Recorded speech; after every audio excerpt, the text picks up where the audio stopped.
ভাই আপনার ঘরের বউটা যদি ভালো না হয়, নামাজ নাই, রোজা নাই, কোরআনের তেলাওয়াত নাই, সারা দিন সিরিয়াল দেখে, এইরকম সিরিয়াল প্রেমিক নারী এই এলাকায় মনে হয় একজনও নাই।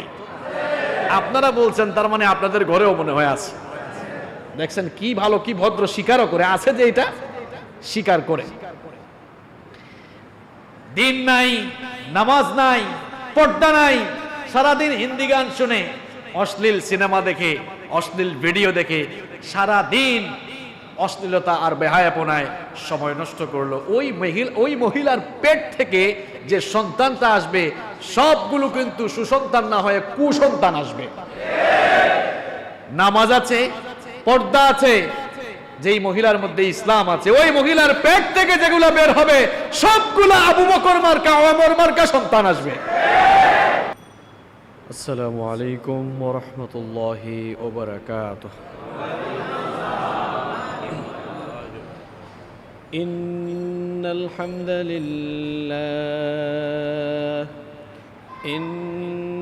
হামদালিল্লাহিল্লাযী বিনি'মাতিহি তাতিম্মুস সালিহাত الذي علم القرآن خلق الإنسان وكرم وعلمه من البيان ما لم يعلم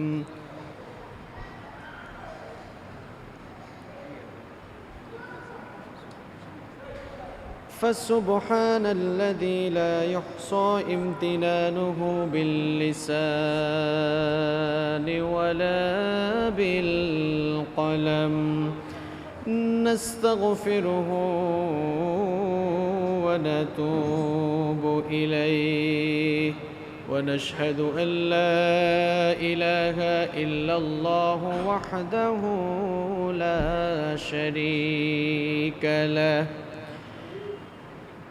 ونشهد أن سيدنا وسندنا وحبيبنا وطبيبنا وطبيب أرواحنا محمدًا عبد الله ورسوله أرسله بالحق بشيرا ونذيرا وداعيا إلى الله بإذنه وسراجا وقمرا منيرا أما بعد فقد قال الله تعالى في كلامه المجيد وفي فرقانه الحميد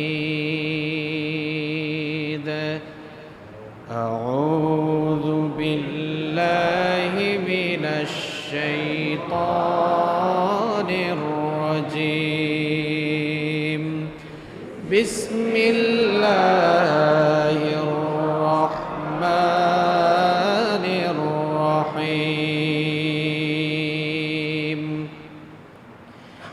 إن الله وملائكته يصلون على النبي يا أيها الذين آمنوا صلوا عليه وسلموا تسليما اللهم صل على محمد وعلى آل محمد كما صليت على إبراهيم وعلى آل إبراهيم إنك حميد مجيد اللهم بارك على محمد وعلى آل محمد كما باركت على إبراهيم وعلى آل إبراهيم إنك حميد مجيد ربي زدني علما ربي زدني علما رب اشرح لي صدري ويسر لي أمري واحلل عقدة من لساني يفقه قولي سبحانك لا علم لنا إلا ما علمتنا إنك أنت العليم الحكيم صدق الله العظيم তুমি আছো হৃদয়ের গভীরে ভুলব তোমায় বলো কি করে তুমি আছো হৃদয়ের গভীরে ভুলব তোমায় বলো কি করে দেখি নাই তোমারে কোনদিন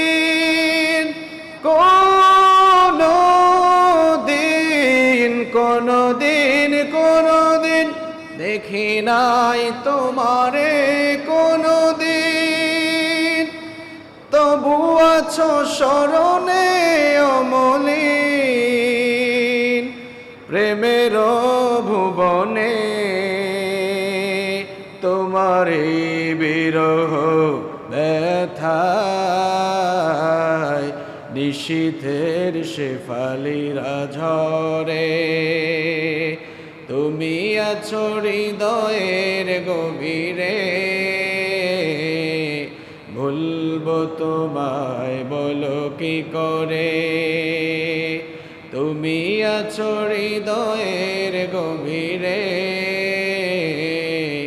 ভুলব তোমায় বলো কি করে তোমায় ভুলে যদি যাই গো কভু সে হবে আমারই পরাজয় আমার সকল আশার আলো ও বেলায় হারিয়ে যাবে হায় ও বেলায় হারিয়ে যাবে হায় যতবার তোমারে খুঁজেছি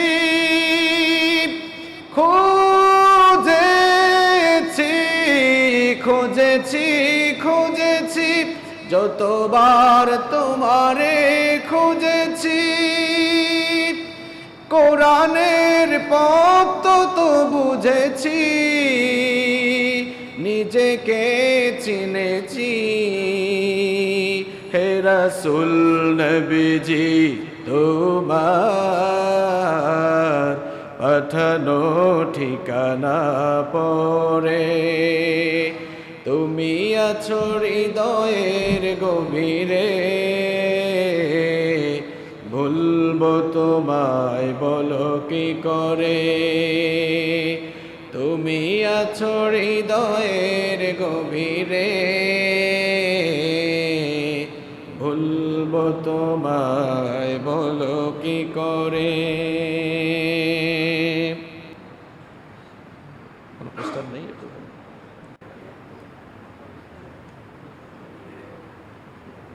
বাংলাদেশের বাণিজ্যিক রাজধানী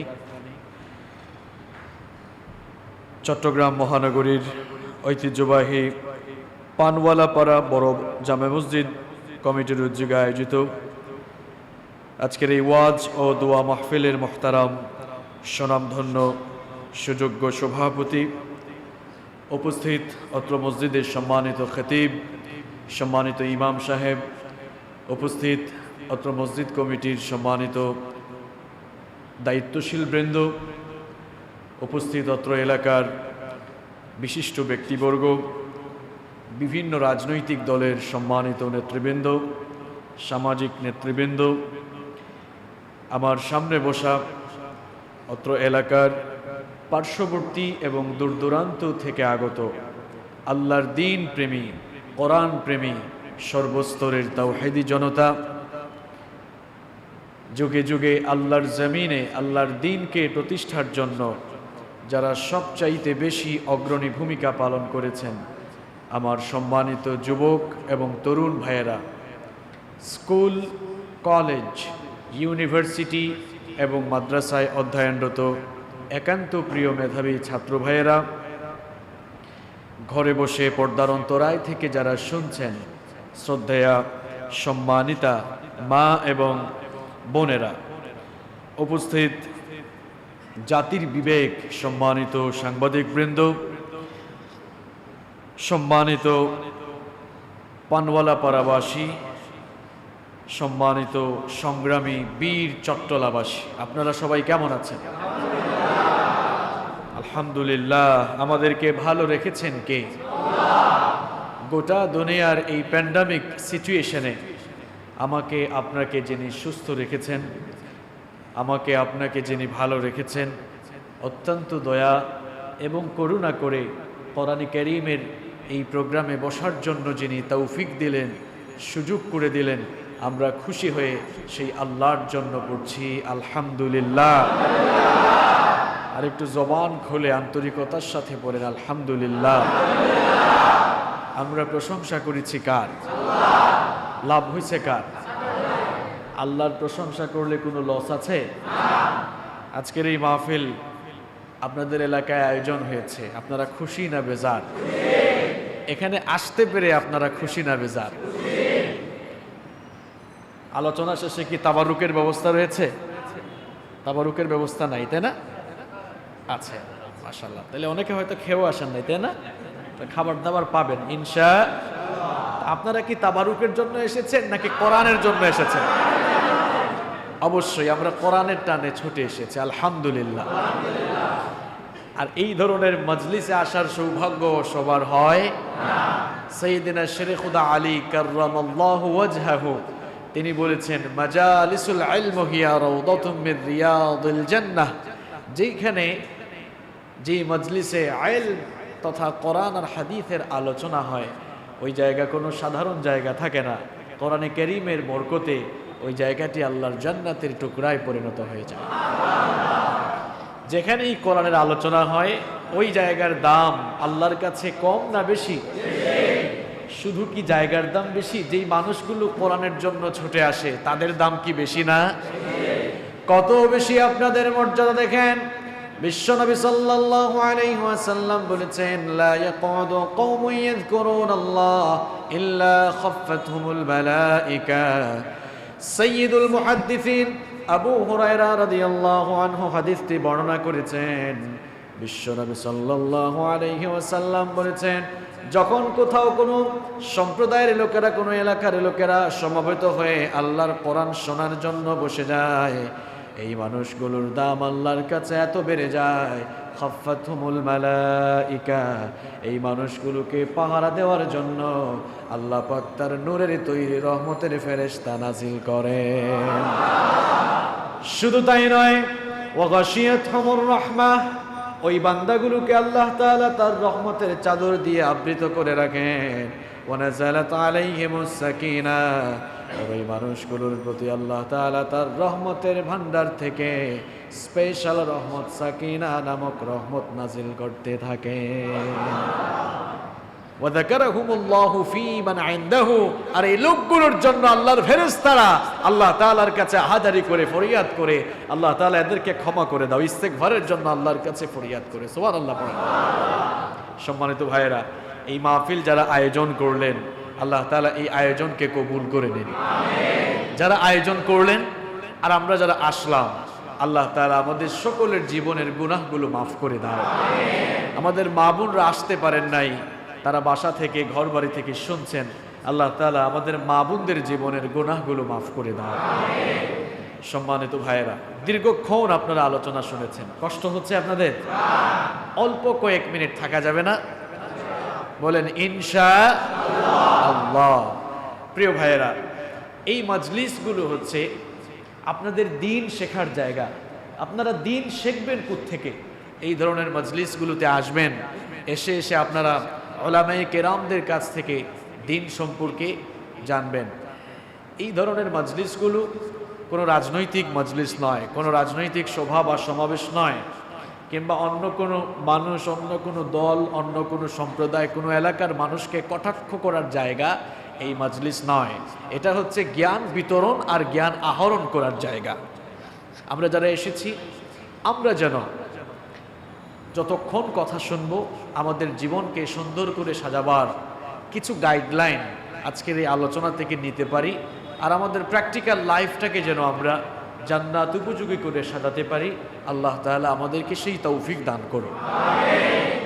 সম্মানিত ভাইয়েরা, আল্লাহ সুবহানাহু ওয়া তাআলা এই দুনিয়ায় আমাদেরকে অগণিত নেয়ামত দিয়ে ধন্য করেছেন। কত নেয়ামত আল্লাহ তাআলা আমাকে আপনাকে দিয়েছেন, আমি আপনি যদি গণনা শুরু করি গুনতে গুনতে কি শেষ করা যাবে?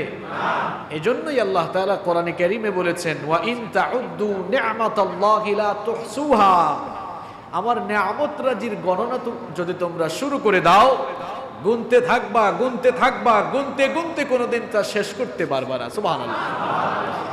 আমাদের বডিতে আল্লাহ তাআলা যে নেয়ামত দিয়েছেন, এই নেয়ামতেরই তো আমরা শুকরিয়া করতে পারবো। শুকরিয়া আদায় করে হক আদায় করা যাবে না। আমরা শুকরিয়া করি না।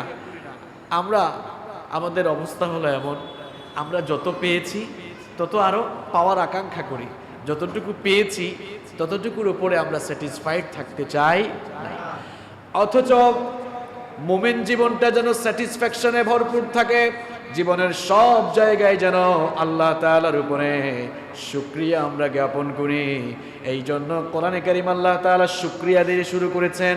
মানুষকে আল্লাহ তাআলা তার শুকরগুজার বান্দায় পরিণত করতে চেয়েছেন। কোরআন আল্লাহ তার শুকরিয়া দিয়ে শুরু করেছেন, আলহামদুলিল্লাহি রাব্বিল আলামিন। সমস্ত প্রশংসা আল্লাহ, সকল হামদ, সকল শুকর হচ্ছে কার? যিনি বিশ্ব জাহানের প্রতিপালক। কেমন আছেন জিজ্ঞেস করলাম, কয় তেমন একটা ভালো না। আরে ভাই, আপনি কেমনে বলেন আপনি ভালো নাই? কারণ আল্লাহ তাআলা তো কোরআনে শুরু করেছেন আলহামদুলিল্লাহ দিয়ে, আপনার মুখ থেকে আলহামদুলিল্লাহ বের হয় না কেন? 4টা-5টা বিল্ডিং করে ফেলেছে, এরপরেও বলে না ভাই আরো কয়েকটা বানানোর চিন্তা ভাবনায় আছে, যতটুকু পেয়েছি অতটুকুতে সন্তুষ্ট নেই। বিশ্বনবী সাল্লাল্লাহু আলাইহি ওয়াসাল্লামের একটি হাদিস আমার মনে পড়ে গেল। বিশ্বনবী সাল্লাল্লাহু আলাইহি ওয়াসাল্লাম বলেছেন, আদম সন্তানকে যদি সোনা ভরা একটা মাঠ দেওয়া হয়, একটা সোনা ভরা মাঠ পাওয়ার পরেও তার আকাঙ্ক্ষা ফুরাবে না, তার আকাঙ্ক্ষা কমবে না। তখন সে বলবে, আহারে যদি আরেকটা সোনা ভরা মাঠ আমি পেতাম, আমার জন্য কতই না ভালো হতো। এই জন্যই বিশ্বনবী বললেন, ওয়ালাইয়ামলা ফাহু ইল্লা তুরাব, আদম সন্তানের পেট 3.5 হাত মাটি ছাড়া আর কোনো কিছুতে ভরবে না। 3.5 হাত মাটি ছাড়া আমাদের পেট কোনো কিছুতে ভরবে। জিজ্ঞেস করলাম, আপনার বাড়ি কোথায়? কয় এই তো আমার বাড়ি। আপনার বাবাও কিন্তু বলেছিল এটা আপনার বাড়ি, আপনিও বলছেন এটা আপনার বাড়ি। আপনার বাপের বাড়িও এটা হয় নাই, আপনার বাড়িও এটা হবে না, বরং আমাদের আসল বাড়ির নাম হচ্ছে কবর। এখন দুনিয়ায় তো এত সুন্দর সুন্দর বিল্ডিং করলেন, এত দামি দামি টাইলস লাগালেন, এখানে ক্ষণস্থায়ী কিছুদিন থাকবেন, এমন কি রাত 12টা বাজবে কিনা তারও কোনো গ্যারান্টি। কারণ পৃথিবীতে আসার জন্য সিরিয়াল আছে না নাই? পৃথিবীতে আসার জন্য সিরিয়াল মেনটেন হয়। প্রথমে আসেন দাদা, তারপরে বাবা, এরপরে দাদার ঘরে নাতি আসে। এই রকম দুনিয়াতে আসার জন্য সুন্দর সিরিয়াল আছে, কিন্তু দুনিয়া থেকে যাওয়ার কোনো সিরিয়াল নাই। দুনিয়া থেকে যাওয়ার বেলায় সিরিয়াল মেনটেন হয় না। মাঝে মাঝে এমনও দেখা যায় নাতির লাশ দাদা কবরে নামায়। এরকম আছে না? কে কখন চলে যাব আমরা কেউই জানি না, সকলকেই চলে যেতে হবে। এই জন্য দুনিয়ার জীবন হলো ক্ষণস্থায়ী, আর আখিরাতের জীবন হচ্ছে আমাদের জন্য চিরস্থায়ী। ওই চিরস্থায়ী জীবনের জন্য পাথেয় সংগ্রহ করতে হবে। আর পাথেয় সংগ্রহ করার জন্য এই দুনিয়ার জীবনটাকে আমাদেরকে কাজে লাগাতে হবে। আল্লাহ তাআলা আমাদেরকে কবুল করুন, বলেন আমিন। যেই কথা বলছিলাম আপনাদেরকে, আল্লাহ তাআলা আমাদেরকে কত নিয়ামত দিয়েছেন, এই নিয়ামত গুণে শেষ করতে পারবো? যত নিয়ামত আল্লাহ তাআলা আমাদেরকে দিয়েছেন, তার মধ্যে একটি দামি এবং শ্রেষ্ঠ নিয়ামতের নাম হচ্ছে সন্তান সন্ততি। যাদেরকে আল্লাহ তাআলা সন্তান সন্ততি দেন নাই, সন্তান না পাওয়ার ব্যথা বেদনা এটা ওই লোক ভালো করে বুঝে, যারা আছে সে এটা বুঝবে। কোটি কোটি টাকা আছে, গাড়ি বাড়ি ইন্ডাস্ট্রি সবকিছু আছে, কিন্তু সন্তান নাই, ওই লোকটার মনের দুঃখ কোনোদিন আপনি বুঝতে পারবেন না। মানুষের জীবনকে ভারসাম্যপূর্ণ এবং আকর্ষণীয় করার জন্য আল্লাহ তাআলা মানুষকে সন্তানাদি দান করেছেন, এবং সন্তানাদি দেওয়ার মাধ্যমে পৃথিবীতে আল্লাহ তাআলা মানব বংশের বিস্তার ও সাধন করছেন। সন্তান সন্ততি যারা পেয়েছেন তাদের উপরে বিরাট একটি দায়িত্ব অর্পিত হয়েছে। আপনার এই সন্তানকে সুসন্তান হিসাবে লালন পালন করা, এটি বাবা হিসাবে মা হিসাবে আপনার রেসপন্সিবিলিটি, আপনার দায়িত্ব। আমরা বিভিন্ন জায়গায় মাহফিলে গেলে অনেকে বলে, হুজুর আমাদের ছেলেমেয়েরা আমাদের কথা শুনে না, আমাদের সাথে বেয়াদবি করে, রাগ করে কথা বলে, ঝিরকি দিয়ে কথা বলে, তো একটু মা বাবার খেদমতের ব্যাপারে কিছু কথা বলেন। সন্তান অবশ্যই তার মা বাবার খেদমত করবে, কারণ আল্লাহ তাআলার আনুগত্যের পরেই, রাসূলের আনুগত্যের পরেই মা বাবার খেদমত করাকে অপরিহার্য করে দিয়েছেন কে? সন্তান যেমন আপনার খেদমত করবে, ওই সন্তানকে খেদমত করার উপযোগী বানানোটাও কিন্তু আপনার দায়িত্ব। কথা বুঝেন নাই? আপনি আপনার সন্তানকে খেদমত করার উপযোগী বানালেন না, আর তার কাছ থেকে খেদমত পাবার আশা করেন, এটা তো ঠিক হলো না। সন্তানকে খেদমত পাবার উপযোগী বানাতে সন্তানের প্রতি আপনার সার্ভিস কি হবে, আর বাবা মার প্রতি সন্তানের সার্ভিস কি হবে, আজকে দুটাই আমরা আলোচনার মাধ্যমে জেনে নেওয়ার চেষ্টা করব ইনশাআল্লাহ। সন্তান লালন পালনের কিছু ফর্মুলা আজকে আপনাদের সামনে দিব। বহুকাল ধরেই আপনারা বিভিন্ন ধরনের ওয়াজ শুনতেছেন, তাই না? আমার ইসলাম শুধু কি আখেরাতের কথা বলে, নাকি দুনিয়ার জীবন কিভাবে সাজাবেন সেই কথাও তো বলে, সেই কথাও বলে। এই জন্য আজকে এক্সক্লুসিভ কিছু কথাবার্তা আপনাদের সামনে আমি শেয়ার করতে চাই, এবং এগুলো মসজিদে রেখে গেলে চলবে না, এগুলো আপনাদের বাসা পর্যন্ত নিয়ে যেতে হবে। পারবেন তো ইনশাআল্লাহ? যাদের কাছে অ্যান্ড্রয়েড ফোন আছে নোট করে রাখবেন, পয়েন্টগুলো নোট করে রাখবেন। এটা আপনার ক্লাস, এটা আপনার জন্য ক্লাস। এগুলো শিখে তারপরে আপনাকে বাড়ি যেতে হবে ইনশাআল্লাহ। আমরা আজকে কথা বলবো সন্তান লালন পালনের ফর্মুলা কেমন হওয়া উচিত, আমরা কিভাবে আমাদের সন্তানদেরকে সুসন্তান বানাবো, আমরা কিভাবে আমাদের সন্তানগুলোকে নেককার সন্তান বানাবো। আজকে সেই ব্যাপারে আপনাদের সামনে আমি 20টি ফর্মুলা পেশ করব। কয়টি ফর্মুলা? তাহলে আজকে আলোচনার শিরোনাম হচ্ছে সন্তান লালন পালনের কয়টি ফর্মুলা? 20টি ফর্মুলা। শুনতে রাজি আছেন তো? নাম্বার 1, 1 নাম্বার হচ্ছে এজ এ ফাদার, আপনি একজন বাবা হিসাবে আপনার সন্তানের প্রতি আপনার প্রথম যে রেসপন্সিবিলিটি থাকবে সেটা হচ্ছে সন্তানকে একজন নেককার মা উপহার দিবেন। অর্থাৎ আপনি যখন আপনার দাম্পত্য জীবন শুরু করবেন, পারিবারিক জীবন শুরু করবেন, আপনি নেককার একজন নারীকে বিয়ে করার মধ্য দিয়ে আপনি আপনার দাম্পত্য জীবন শুরু করবেন। কারণ পৃথিবীতে নেককার নারীর মর্যাদা কম না বেশি? এই জন্য বিশ্বনবী সাল্লাল্লাহু আলাইহি ওয়াসাল্লাম বলেছেন, মুসলিম শরীফের হাদিস, আদ-দুনিয়া কুল্লুহা মাতা ওয়া খায়রু মাতা'আদ দুনিয়া আল মারআতু সালিহা। দুনিয়ায় তোমরা যা কিছু দেখো, দুনিয়ার সব কিছুই হলো সম্পদ, আর দুনিয়ার সকল সম্পদের মধ্যে নেককার নারী হচ্ছে সবচাইতে শ্রেষ্ঠ সম্পদ। দুনিয়ার সবচাইতে শ্রেষ্ঠ সম্পদ হচ্ছে একজন নেককার নারী। এই জন্য বিশ্বনবী সাল্লাল্লাহু আলাইহি ওয়াসাল্লাম বলছেন, নেককার নারীকে গ্রহণ করার মধ্য দিয়ে তুমি তোমার দাম্পত্য জীবন শুরু করো। বুখারীর বর্ণনায় বিশ্বনবী সাল্লাল্লাহু আলাইহি ওয়াসাল্লাম বলছেন, তুমকাহুল মারআতু লিআরবা, 4টি জিনিসকে বিবেচনা করে সাধারণত বিয়ে করা হয়। নাম্বার 1, 1 নাম্বার হলো লিমালিহা, মেয়ের ধন দৌলত অথবা মেয়ের বাবার ধন দৌলত। 2 নাম্বার হলো ওয়ালি হাসবিহা, মেয়ের বংশমর্যাদা। আর 3 নাম্বার হলো ওয়ালি জামালিহা, 4 নাম্বার হলো ওয়ালি দীনিহা, দিনদারিতা। তাহলে কয়টা কোয়ালিটি হলো?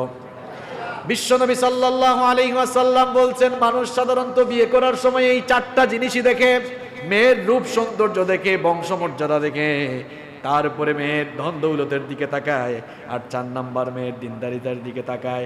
এখন বিশ্বনবী বললেন এই 4টা কোয়ালিটির মধ্যে সবচাইতে বেশি গুরুত্বপূর্ণ কোয়ালিটি কোনটা হবে, কোনটার দিকে তোমরা সবচাইতে বেশি গুরুত্ব দিবা? বিশ্বনবী বললেন ফাসফার বিদাতিদ দ্বীনি তারিবাত ইয়াদাক, সবার আগে দিনদার মেয়েকে প্রায়োরিটি দাও, সবার আগে দিনদার মেয়েকে প্রাধান্য দাও।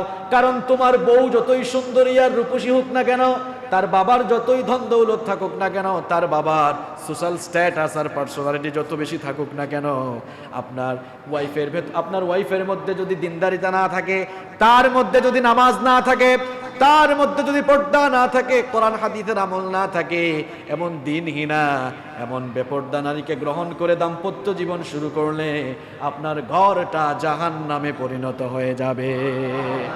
কয়েকজন সুবহানাল্লাহ কইছেন, এরা কি তালে আছে না বেতালে আছে? কি বলেন? দিনহীনা নারীকে গ্রহণ করে দাম্পত্য জীবন শুরু করলে ঘরটা জান্নাত হবে না জাহান্নাম হবে?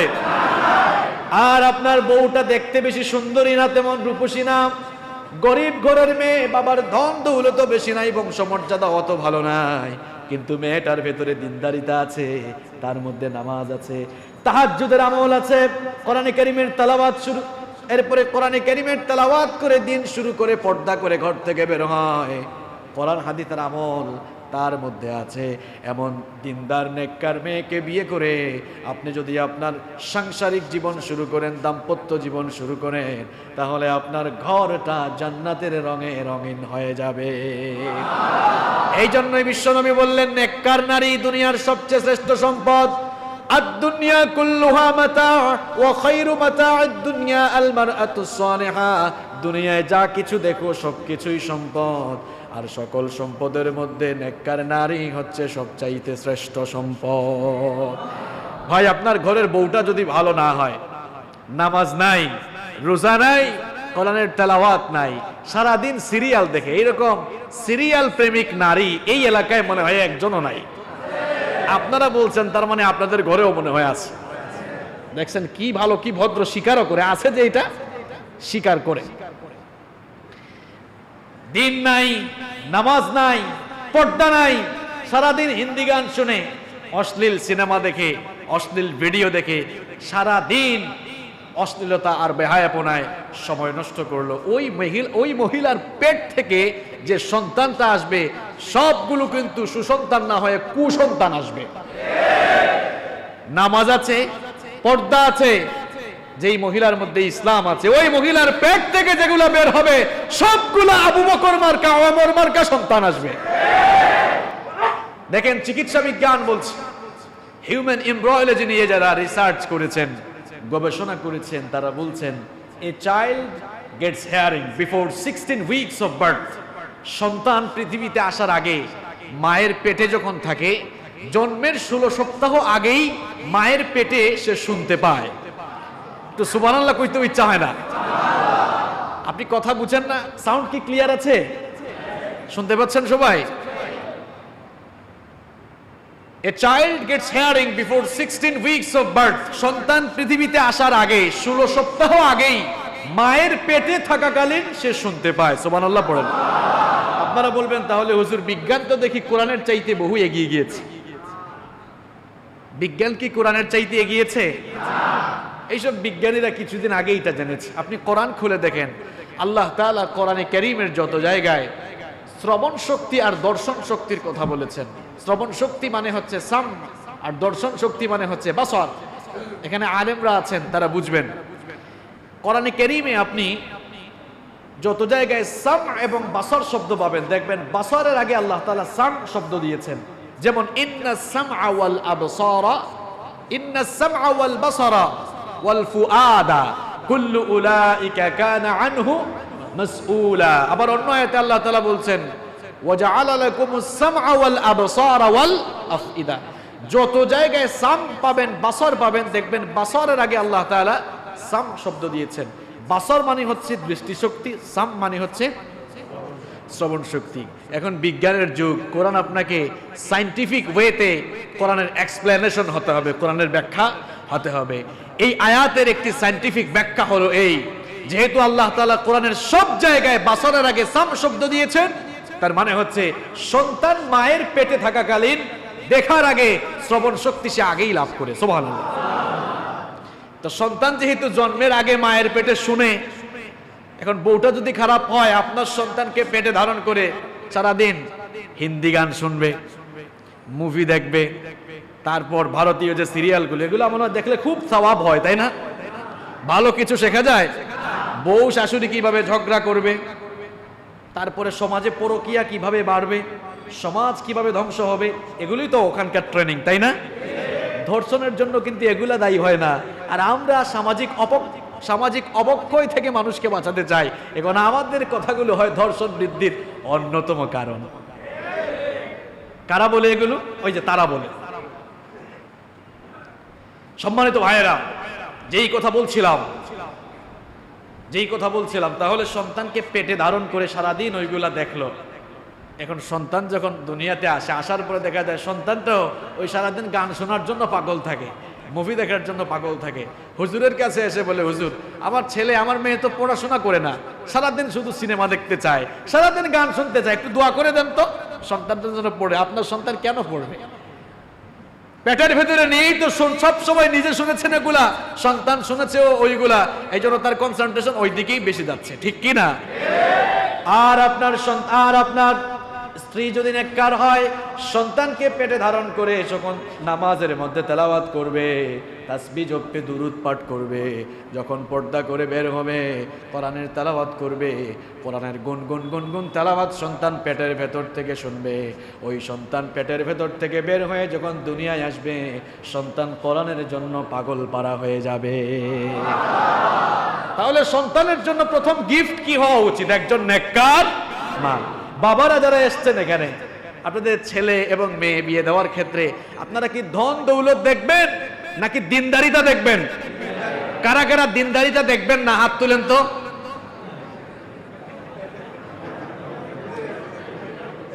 তার মানে এরাই তারা, যারা হাত তুলছে এরাই তারা যারা বিয়ের সময় বলে আমার কিন্তু 1000 লোক আসবে, খাওয়াইতে হবে। কথা ঠিক না? এগুলা সামনে আলোচনায় আসবে আরো। প্রিয় ভাইয়েরা, যুবক এবং তরুণ ভাইয়েরা, যুবক ভাইয়েরা, তোমরা যারা বিয়ে করো নাই, বিয়ে করতে চাও না? বিয়ে করতে চাও কিনা? দেখছেন বিয়ের কথা শোনার পর তারা কি খুশি। বিয়ে করার সময় শুধু সুন্দরী মেয়ে দেখেই দৌড় দিও না, এই মেয়েটার ভেতরে দিনদারিতা আছে কিনা, নামাজ আছে কিনা, পর্দা আছে কিনা, সেটা সবার আগে দেখার দরকার আছে না নাই? যদি মেয়েটার ভেতরে দিনদারিতা থাকে, তাহলে তোমার ঘরটাকে জান্নাত বানিয়ে দিবেন কে? তাহলে বাবা যারা এসেছেন, ঘর থেকে যে মায়েরা শুনলেন, ছেলে বিয়ে দেওয়ার ক্ষেত্রে, মেয়ে বিয়ে দেওয়ার ক্ষেত্রে আমরা নেককার দিনদার ছেলে এবং দিনদার মেয়েকেই প্রায়োরিটি দিব ইনশাআল্লাহ। আর আমার প্রিয় কলিজার টুকরা যুবক ভাইয়েরা, অবিবাহিত যারা আছো, বিয়ে করার সময় দিনদার মেয়েকেই প্রায়োরিটি আমরা দিব ইনশাআল্লাহ। তাহলে সন্তানের জন্য প্রথম গিফট হচ্ছে তাকে একজন নেককার মা উপহার দাও। এবার আসেন ফর্মুলায় চলে যাচ্ছি আমরা। এরপরে সন্তানের প্রতি মা বাবার 2 নাম্বার দায়িত্ব হবে, সন্তান পাওয়ার পর কার প্রশংসা করা দরকার? কারণ সন্তান দেওয়া আর না দেওয়ার মালিক কে? কোরআনে কারীমের 42 নম্বর সূরা, সূরাতুশ শূরা এর 49 এবং 50 নম্বর আয়াতে আল্লাহ পাক সুন্দর করে বললেন, লিল্লাহি মুলকুস সামাওয়াতি ওয়াল আরদি ইয়াখলুকু মা ইয়াশা ইয়াহাবু লিমান ইয়াশাউ ইনাসাও ওয়া ইয়াহাবু লিমান ইয়াশাউ الذكور أو يزوجهم ذكرانا وإناثا ويجعل من يشاء عقيما إنه عليم قدير। আল্লাহ পাক বলেন, আকাশ আর জমিনে যা কিছু আছে সব কিছুর একচ্ছত্র মালিকানা কার হাতে? তিনি যা চান তাই তিনি সৃষ্টি করতে পারেন। তিনি যাকে চান কন্যা সন্তান দান করেন, আবার যাকে চান পুত্র সন্তান দান করেন, আবার আল্লাহ তাআলার যাকে ইচ্ছা ছেলে মেয়ে দুটো মিলিয়ে দেন, আবার যাকে মন চায় ছেলেও দেন না মেয়েও দেন না, বন্ধা অবস্থায় আল্লাহ রেখে দেন। সব ক্ষমতা কার কাছে? এই জন্য সন্তান যদি নাও থাকে চাইতে হবে কার কাছে? নাকি তাবিজের মুখাপেক্ষী হওয়া যাবে? আমার দেশের কিছু কপাল পোড়া মুসলমানরা আছে, সন্তান হয় না, হুজুরের কাছে গিয়ে বলে হুজুর আমার সন্তান হয় না, এখন কি একটু তাবিজ লিখে দেন, সন্তান তো হয় না, দেখি তাবিজ দিয়ে কাজ হয় কিনা। আপনার বউয়ের সন্তান হয় না, এখন হুজুরের তাবিজ কি জোর করে বাচ্চা হবে নাকি? কন সন্তান যদি না হয়, এই জন্য চাইতে হবে কার কাছে? আল্লাহর খলিল সাইয়েদনা ইব্রাহিম আলাইহিস সালাম 86 বছর পর্যন্ত তার কোনো সন্তান ছিল না, তিনি সন্তান চেয়েছেন কার কাছে? তাকে সন্তান দিয়েছেন কে? আবার দেখেন জাকারিয়া আলাইহিস সালামেরও কোনো সন্তান ছিল না, তিনিও সন্তান চেয়েছেন কার কাছে? সুতরাং আপনার সন্তান না থাকলে আপনি যদি চাওয়ার মতো আল্লাহর কাছে চাইতে পারেন, যে আল্লাহ পাক 86 বছর বয়সে, বার্ধক্য বয়সে ইব্রাহিম খলিলুল্লাহকে সন্তান দিয়েছেন, যে আল্লাহ পাক নিঃসন্তান জাকারিয়া আলাইহিস সালামকে সন্তান দিয়েছেন, আবার যে আল্লাহর কুদরত এমন স্বামীহীনা নারী মারিয়ামকেও যিনি সন্তান দিয়েছেন, আপনি চাওয়ার মতো চাইতে পারলে তিনিও আপনাকে সন্তান দিবেন। চাইবেন কার কাছে? তাবিজ ঝুলাবেন না। বিশ্বনবী সাল্লাল্লাহু আলাইহি ওয়াসাল্লাম বলেছেন, মান আল্লাকা তামিমাতান ফাকাদ আশরাকা, যেই লোকটা তাবিজ ঝুলালো সেই লোকটা সরাসরি আল্লাহর সাথে শিরক করলো। বুখারীর বর্ণনা, মান আল্লাকা তামিমাতান ফাকাদ আশরাকা, যেই লোক তাবিজ ঝুলালো সে কার সাথে শিরক করলো? আরে মুসলমান, এই কোরআন তো তাবিজ ঝুলানোর জন্য আসে নাই, কোরআন এসেছে বিশ্ব মানবতাকে হেদায়েতের আলোয় উদ্ভাসিত করার জন্য। সন্তান যদি না হয় চাইবেন কার কাছে? আবার সন্তান হওয়ার পর বাবা হিসাবে, আপনার মা হিসাবে আপনার দায়িত্ব হওয়া উচিত কার? শুকরিয়া আদায় করা। শুকরিয়া করে না। কেউ কেউ তো এমন আছে সন্তান হওয়ার পর বলে, ওয়াও কি সুন্দর একটা ফুটফুটে ছেলে হয়েছে আমার। এখন ছেলে হয়েছে, আপনি কি ওয়াও বলবেন? তো কি বলবেন? আলহামদুলিল্লাহ।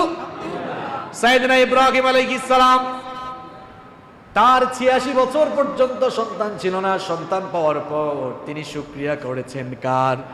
আর তার শুকরিয়ার ভাষা আল্লাহর কাছে এত ভালো লাগলো, দুনিয়ার সকল মা বাবা তারা যেন সন্তান হওয়ার পর শুকরিয়া করে, আল্লাহর প্রশংসা করে। এই জন্য সাইয়েদনা ইব্রাহিম আলাইহিস সালামের জবানের সেই কথা আল্লাহ পাক কোরআনে কারীমের 14 নম্বর সূরা ইব্রাহিমের 39 নম্বর আয়াতে তুলে দিলেন। ইব্রাহিম আলাইহিস সালাম সন্তান পাওয়ার পর বলেছিলেন, আলহামদুলিল্লাহিল্লাযী ওয়াহাবালি আলাল কিবারি ইসমাঈল ওয়া ইসহাক ইন্না রাব্বী লাসামিউদ দুআ। তিনি বলেছিলেন, সমস্ত প্রশংসা সেই আল্লাহর, যিনি আমাকে বার্ধক্য বয়সে ইব্রাহিম আর ইসমাইল নামক নেয়ামত দিয়েছেন। আল্লাহর জন্য সমস্ত প্রশংসা আমি আদায় করছি। সুবহানাল্লাহ। তাহলে সন্তান পাওয়ার পর 2 নাম্বার দায়িত্ব কি হবে? প্রশংসা করবেন কার? প্রিয় জানাবেন কার? কি মনে রাখতেছেন তো এগুলা? এরপরে নাম্বার 3, সন্তান পাওয়ার পর আপনার 3 নাম্বার দায়িত্ব হবে, সন্তান জন্মের পর সুন্দর করে তাকে গোসল দিয়ে, এরপরে পরিষ্কার করে, সুন্দর করে গোসল দিয়ে পরিষ্কার করে সন্তানের ডান কানে আযান দিবেন, বাম কানে ইকামত দিবেন। এটি আমাদেরকে শিখিয়েছেন মুহাম্মদ, পড়েন সাল্লাল্লাহু আলাইহি ওয়াসাল্লাম। সুনানে আবু দাউদের বর্ণনা, عن عبيد الله بن أبي رافع عن أبيه قال, উবাইদুল্লাহ বিন আবি রাফি তার বাবা থেকে এই হাদিসটি বর্ণনা করেছেন। তিনি বলেছেন, রাআইতু রাসূলুল্লাহি সাল্লাল্লাহু আলাইহি ওয়াসাল্লাম আযানা ফি উযুনিল হাসানি হিনা ওয়ালাদাতহু ফাতিমাতু বিস-সালাহ। তিনি বলেছেন, আমি দেখেছি বিশ্বনবী সাল্লাল্লাহু আলাইহি ওয়াসাল্লামের কলিজার টুকরামে ফাতেমার ঘরে যখন হাসানের জন্ম হলো, বিশ্বনবী তার কলিজার টুকরা নাতি হাসানকে কুলে নিয়ে তিনি তার ডান কানে আযান দিয়েছেন। ডান কানে কি দিয়েছেন? যেন আল্লাহর শ্রেষ্ঠত্বের বাণী কর্ণকুহরে পৌঁছে যায়। এখন তো সন্তান বাসা বাড়িতেও কম হয়, এখন বেশিরভাগ হসপিটাল আর ক্লিনিকে হয়, সেখানে আযান দেওয়ার কেউ থাকে। এখন সিজার কম না বেশি? সিজার কম না বেশি? বলেন তো হুজুর, আপনার দাদা দাদি, মা চাচি, আগেকার যারা ছিলেন, এতগুলা সন্তান জন্ম দিয়েছেন, কারো সিজার লেগেছে? আমরা 6 ভাই 1 বোন, আলহামদুলিল্লাহ সবাই আমরা নরমাল ডেলিভারিতে এসেছি, কোনো সিজার লাগে নাই। এখনকার মহিলারা দেখা যায় প্রথম বাচ্চা হইতেই সিজার লাগে। আর ওই ডাক্তারের কাছে যখন যায়, দুনিয়ার সব ডাক্তার খারাপ না, আমি সবাইকে খারাপ বলছি না, ওই ডাক্তারগুলো মেডিসিন দিয়ে একেবারে সিজার পর্যন্তই পৌঁছায় দেয়। এরা ডাক্তার নাকি ডাক্তার নামের কসাই? মানবতার এই পেশাকে যারা অমানবিক বানিয়েছে, নিঃসন্দেহে এরা কসাই আর জালেম ছাড়া আর কিছুই না। ইউরোপ আমেরিকাকে আমরা বলি সভ্য দেশ, আজকে সেখানেই স্লোগান উঠেছে নো সিজার, সিজার করা যাবে না। কেন? তারা সিজারের ক্ষতিকর দিকগুলো জেনেছে।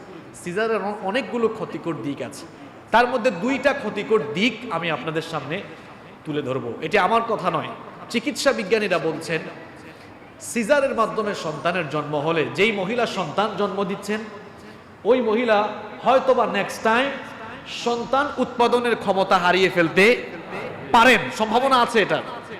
এটা হচ্ছে মায়ের জন্য সবচেয়ে বড় ক্ষতিকর দিক। নাম্বার 2 নাম্বার হচ্ছে, আমি সন্তানের আরেকটা ক্ষতিকর দিক বলবো। নর্মাল ডেলিভারিতে সন্তান আসলে ওই সন্তানের শরীরে রোগ প্রতিরোধ ক্ষমতা যত বেশি থাকে, সিজারে জন্ম হওয়া ওই সন্তানের শরীরের মধ্যে অতটা রোগ প্রতিরোধ ক্ষমতা থাকে না। এর কারণটা কি বলবো? নর্মাল ডেলিভারিতে সন্তান যখন মায়ের জরায়ু দিয়ে বের হয়, মায়ের জরায়ুর সাথে লেগে থাকা অসংখ্য ব্যাকটেরিয়া সন্তানের পুরো বডিতে লেগে যায়, যেগুলো সন্তানকে বড় বড় রোগ থেকে প্রতিরোধ করার একটা ক্ষমতা সে ওখান থেকে পেয়ে যায়। সুবহানাল্লাহ পড়ে। তো যখন সে নর্মাল ডেলিভারিতে মায়ের জরায়ু দিয়ে আসে না, যখন তাকে সিজার করে বের করতে হচ্ছে, ওই ব্যাকটেরিয়াগুলো তার গায়ে আর লাগে না, এই জন্য রোগ প্রতিরোধ ক্ষমতাও কিন্তু কম থাকে। সম্মানিত ভাইয়েরা, এই জন্য শুরু থেকেই একেবারে ডাক্তারের হাওলা হয়ে যাবেন না। এই কথা শুনলে আবার কেউ বলবো, দেখছো হুজুররা কত আবেগী আর কত কুসংস্কার এদের ভেতরে রয়ে গিয়েছে, তোমরা তো বিজ্ঞান বলতে বলতে কসাই হয়ে মানুষকে জবাই করে ফেলতেছো। সম্মানিত ভাইয়েরা, দেখা যাচ্ছে ওখানে হচ্ছে, হসপিটালে হচ্ছে, ক্লিনিকে হচ্ছে, আজান দেওয়ারও কেউ থাকে। আবার বাড়িতে হইলে অনেক সময় অনেকে আজান একামত বাবা হিসাবে দিতে চায় না। Many Muslims feel embarrassed to this work. অনেকে এই কাজটা করতে লজ্জা ফিল করে। সকালবেলা মসজিদ কমিটির সভাপতি ইমাম সাহেবকে ফোন দিয়ে বললেন, হুজুর আপনি কোথায়? হুজুর বললেন, আমি তো আমার রুমের ভিতরই আছি। বললেন, তাড়াতাড়ি বাড়িতে আসেন, তাড়াতাড়ি আমার বাসায় আসেন। হুজুর ভাবলেন না জানি কি হয়েছে, তাড়াতাড়ি বাসায় গেলেন। যাওয়ার পরে সভাপতি সাহেব বলছেন, হুজুর খুশির খবর আছে, আপনার ভাতিজা হয়েছে। হুজুর বললেন, আলহামদুলিল্লাহ, মাশাআল্লাহ। সভাপতি সাহেব বললেন, নেন মিষ্টি খান, যেহেতু আপনার ভাতিজা হয়েছে। তো ইমাম সাহেব মিষ্টি খাচ্ছেন খুশি হয়। সভাপতি সাহেব বললেন, শুধু মিষ্টি খাইলে তো হবে না, কিছু দায়িত্ব পালন করতে হবে, আপনার ভাতিজার কানে আজান দেন।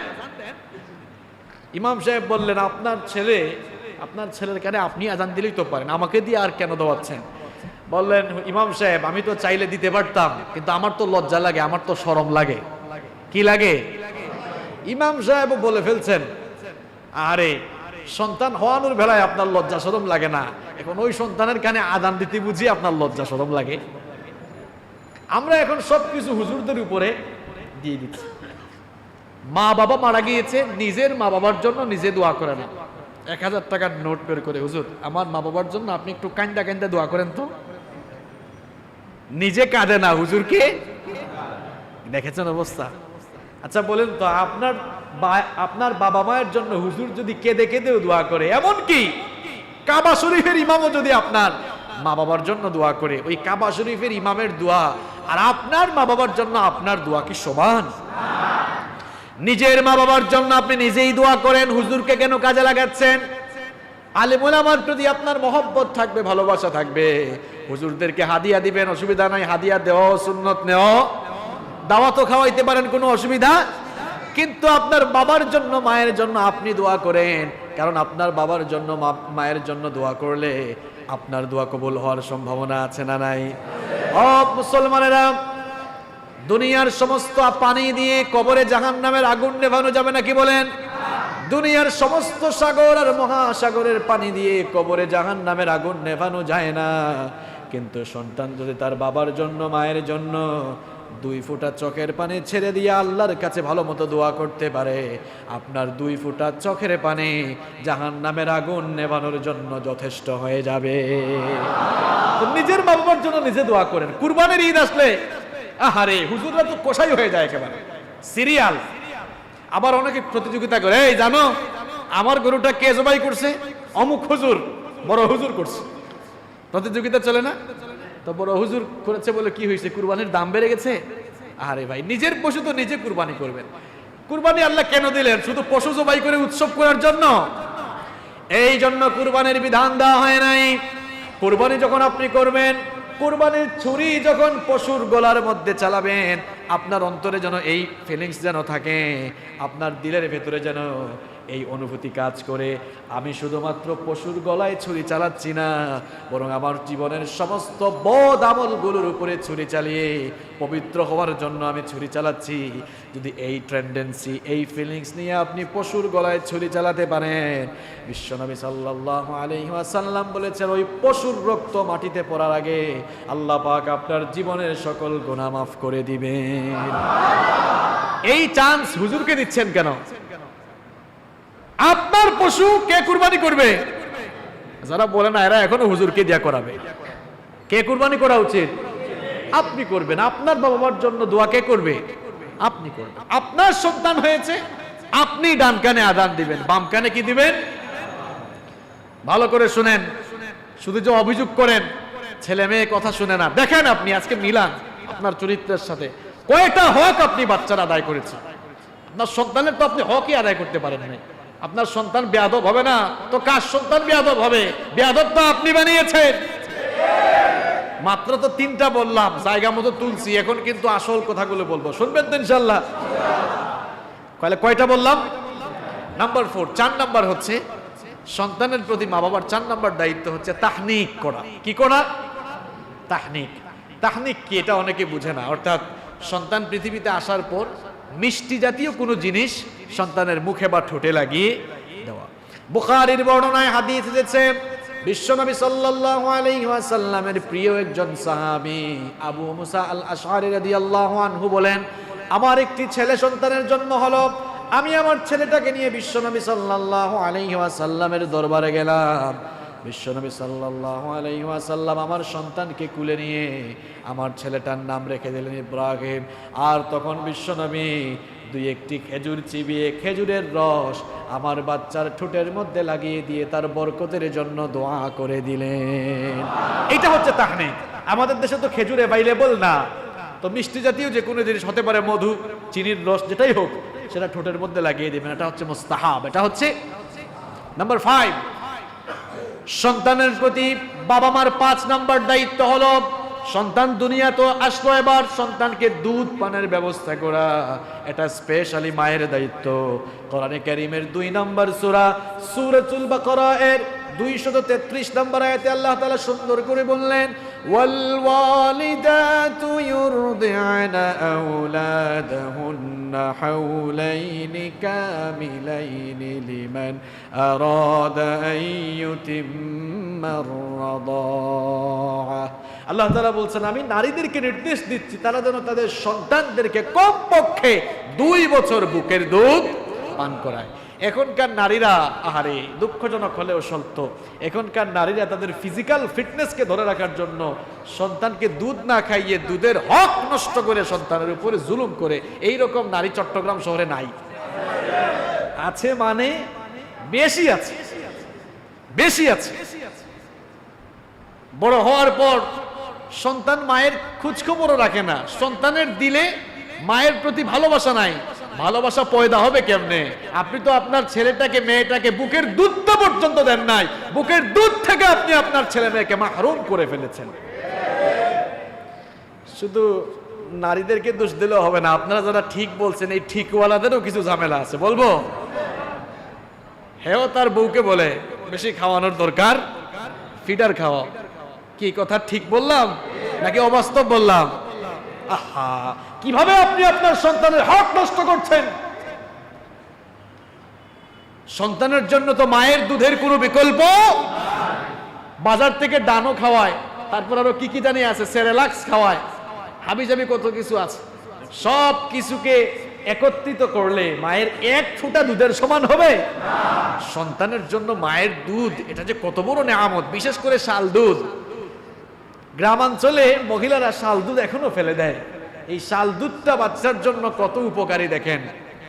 চিকিৎসা বিজ্ঞানীরা বলেছেন, সন্তান জন্মের পর মায়ের বুক থেকে যে শাল দুধ বের হয়, এই শাল দুধ বাচ্চাকে 5টি মারাত্মক ব্যাধি যেমন কলেরা, নিউমোনিয়া, মেনিনজাইটিস, শ্বাসতন্ত্রের প্রবাহ এবং কান পাকা, এই 5টি মারাত্মক রোগ থেকে শাল দুধ বাচ্চাকে 100% হেফাজত করে দেয়।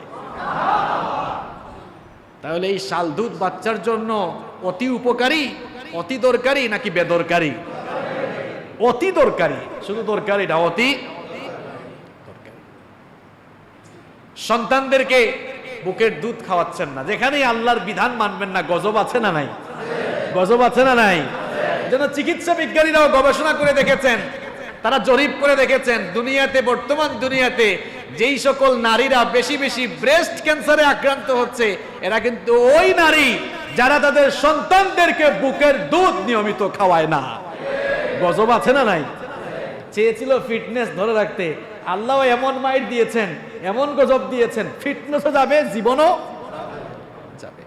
আপনি আপনার সন্তানকে বুকের দুধ খাওয়ালে সন্তানের শারীরিক এবং মানসিক বিকাশ যেমন ঘটবে, মা হিসাবেও আপনি শারীরিকভাবে অনেক সুস্থ থাকবেন। ফিজিক্যাল ফিটনেস নষ্ট হয়ে যাবে, এটা হবে সেইটা হবে, এটা শয়তানের পজিটিভ ধোঁকা ছাড়া আর কিছু। তাহলে 5 নাম্বার দায়িত্ব কি বললাম? সন্তানের জন্য বুকের দুধ পানের ব্যবস্থা করা। নাম্বার 6 নাম্বার হচ্ছে সন্তানের সুন্দর নাম রাখা, সুন্দর নাম নির্বাচন করা। বিশ্বনবী সাল্লাল্লাহু আলাইহি ওয়াসাল্লাম বলেছেন, ইন্না আহাব্বা আসমাইকুম ইলাল্লাহি আব্দুল্লাহ ওয়া আব্দুর রহমান। আল্লাহর কাছে 2টা নাম সবচাইতে প্রিয়, একটি হচ্ছে আব্দুল্লাহ আর একটি হচ্ছে আব্দুর রহমান। এই 2টি নাম আল্লাহর কাছে প্রিয়। আমাদের সমাজে কি আব্দুল্লাহ আব্দুর রহমান আছে? না বল্টু মন্টু পিন্টু আছে? পিন্টু এখানে কেউ আছে? থাকলেও এখন আর কথা বলবে না, রাগ করিয়েন না। নাম রেখে দেখেন, আমাদের দেশে কত কিছু নাম রেখে দেখেন। নাম রেখেছে, ছেলের নাম রাখছে সাগর। কি সাগর নামে এখানে কেউ আবার আছে নাকি?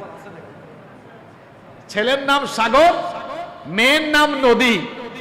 সাগর ছেলে বড় হওয়ার পর হয় তার হাতে লিখছে অথবা টি শার্টে লিখেছে সাগরের বুকে নদী। সাগরের বুকে কি? আবার বৃষ্টি, বৃষ্টি নাম আছে না? এই এলাকায় আছে? আছে। এত খোঁজ খবর তোমার কাছে থাকে কেমনে? মেয়ের নাম রেখেছে বৃষ্টি। একজনকে জিজ্ঞেস করলাম, ভাই মেয়ের নামটা বৃষ্টি রাখলেন কেন? কয় হুজুর, মেয়ের জন্মের সময় খুব বৃষ্টি ছিল, ভাবলাম বৃষ্টি রাখি, এজন্য কি রেখে দিয়েছে? বৃষ্টি। আরেক জায়গায় ছেলের নাম রেখেছে আগুন। আগুন, আগুন আছে না? আগুনও আছে। ছেলের নাম কি রেখেছে? আগুন রেখেছে। আবার ছেলের নাম রেখে দিয়েছে, ছেলের নাম রেখে দিয়েছে পিন্টু, মন্টু, এরকম আছে না? এখন টাইগারও আছে, টাইগার আছে না? ছেলের নাম রেখেছে তুফান, তুফান আছে না? তুফান রাখলেন কেন? কয় হুজুর জন্মের সময় খুব তুফান ছিল, ভাবলাম জন্মের সময়টাকে একটু স্মরণীয় করে রাখি, নামও রেখে দিয়েছি তুফান। এখন বলেন, বৃষ্টির সময় মেয়ের জন্ম হয়েছে, নাম রাখলেন বৃষ্টি। তুফানের সময় ছেলের জন্ম হয়েছে, নাম রাখছেন তুফান। এখন যদি সিরিয়ালি আরেকটার জন্ম হয়, আর তখন যদি বজ্রপাত চমকায়, আকাশে যদি বিদ্যুৎ চমকায়, তাহলে কি নাম রাখবেন ঠাডা পড়ছে? ঠাডা বুঝেন তো আপনারা? ঠাডা বুঝেন তো? আহা, এগুলো কোন জাতের নাম এখন শুরু হলো? কোন জাতের নাম শুরু হলো? ছেলের নাম রেখে দিয়েছে বল্টু, নাট বল্টু। এই যে এখানে নাট আছে না, তো নাট বল্টু এগুলো কোন জাতের নাম? পিন্টু, মন্টু, জন্টু। আমার মেয়ের নাম চুমকি, ঝুমকি, জোনাকি, পিঙ্কি। দেখেছেন নামের অবস্থা? সন্তানের সুন্দর নাম রাখবেন। কেন সুন্দর নাম রাখা দরকার? আবু দাউদের বর্ণনায় বিশ্বনবী সাল্লাল্লাহু আলাইহি ওয়াসাল্লাম বলেছেন, ইন্নাকুম তুদআউনা ইয়াওমাল কিয়ামাতি বিআসমাইকুম ওয়া আসমাই আবাইকুম, আল্লাহ পাক কিয়ামতের দিন তোমাদের নাম ধরে ধরে আর তোমাদের বাবার নাম ধরে ধরে রাখবেন।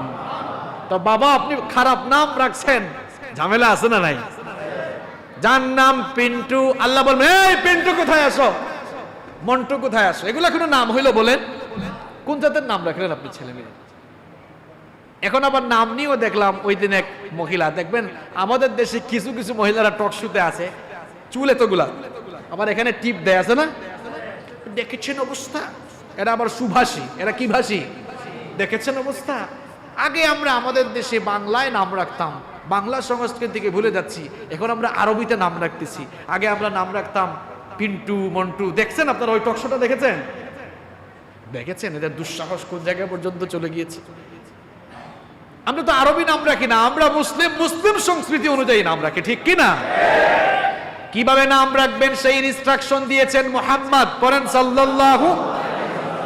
তিনি বলছেন তাসুম্মু বিআসমাইল আম্বিয়া, তোমরা তোমাদের ছেলেগুলোর নাম নবীদের নামের সাথে মিলিয়ে রাখো। ছেলে হয়েছে নাম রেখে দেন মুসা, নাম রেখে দেন ঈসা, নাম রেখে দেন ইয়াহইয়া, নাম রেখে দেন জাকারিয়া, নাম রেখে দেন নূহ, নাম রেখে দেন ইব্রাহিম। এভাবে ছেলেদের নাম নবীদের নামের সাথে মিলিয়ে রাখেন, সাহাবীদের নামের সাথে মিলিয়ে রাখেন। নাম রেখে দেন আব্দুল্লাহ, আল্লাহর প্রিয় নাম আব্দুল্লাহ, আব্দুর রহমান। নাম রেখে দেন আবু বকর, নাম রেখে দেন ওমর, আলী, উসমান। নবীদের সাথে, সাহাবীদের সাথে, নেককার মানুষের সাথে মিলিয়ে যদি নাম রাখেন, আপনার সন্তানটাকেও নেককার বানাবেন কে? আর বল্টু মিন্টু বানালে ওই বল্টু মিন্টু কিন্তু পিস্তলই দৌড়াবে, ঠিক কি না? পিস্তল বলা নাম রাখছেন যে। মেয়ে হয়েছে, মেয়ের নাম রেখে দেন ফাতেমা, খাদিজা, আয়েশা, সুমাইয়া, আসিয়া।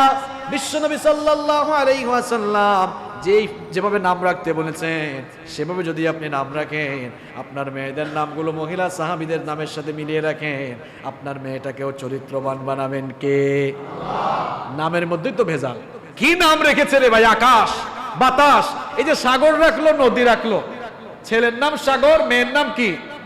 নদীর। তার নাম রাখার যে অবস্থা, এখন যদি সিরিয়ালি আরো আসে, যেহেতু আগের গুলোর নাম সাগর, নদী, পরের গুলোর নাম হবে পুকুর, নদী, খাল, বিল, কুয়া, কারণ নাম রাখার সিস্টেম তো তাই বলে, ঠিক কি না? এরকম নাম রাখা যাবে না। তাহলে সন্তানের প্রতি আপনার 6 নাম্বার দায়িত্ব তার সুন্দর নাম রাখা, সুন্দর।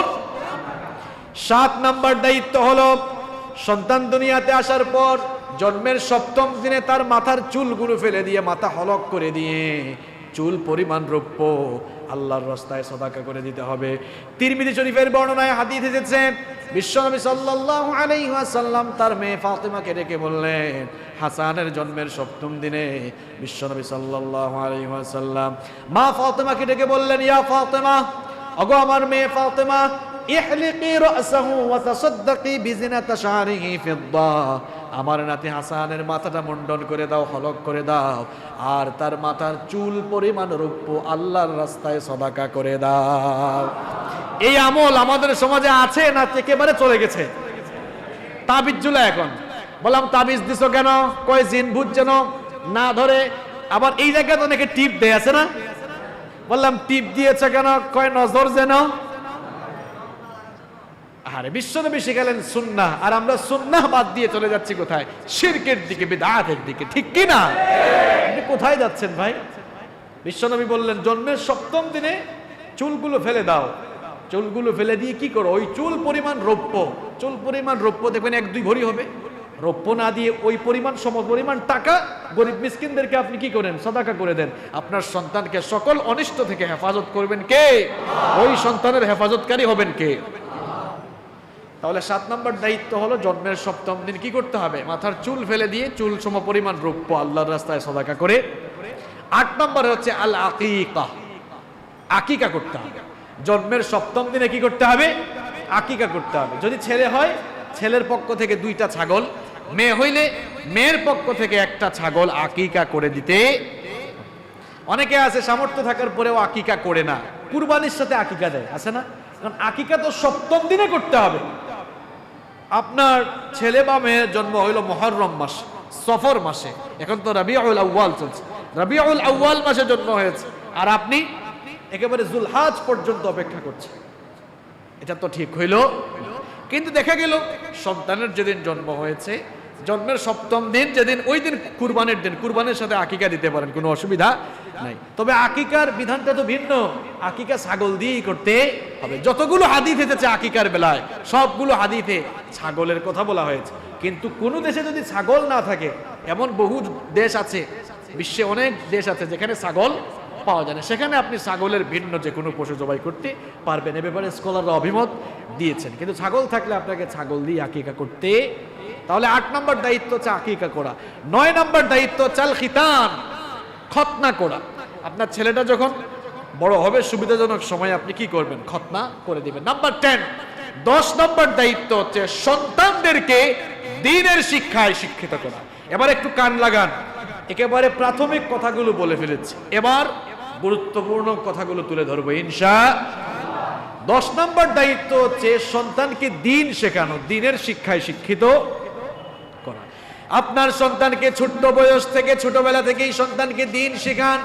আদর করে কাছে টেনে, আদর করে তাকে কাছে ডেকে এনে সন্তানকে আপনি কালেমাগুলো শেখান। ভাত খাওয়ার সময় কোন দোয়া পড়তে হয়, খাওয়া শেষে কোন দোয়া পড়তে হয়, মানুষকে পেলে সালাম দিতে হয়, এইরকম আপনি তাকে তাহজিব, তামাদ্দুন এবং দ্বীনের শিক্ষাগুলো তাকে দিন। কারণ দ্বীনের শিক্ষায় যদি আপনার সন্তান শিক্ষিত না হয় তাহলে ঝামেলা আছে না নাই? আমরা আমাদের ছেলে মেয়েদেরকে দ্বীনের শিক্ষায় শিক্ষিত করতে চাই না, কিংবা দ্বীনের শিক্ষায় শিক্ষিত করতে চাইলেও দ্বীন শিক্ষাকে প্রায়োরিটি আগে দেই না, পড়ে দেই।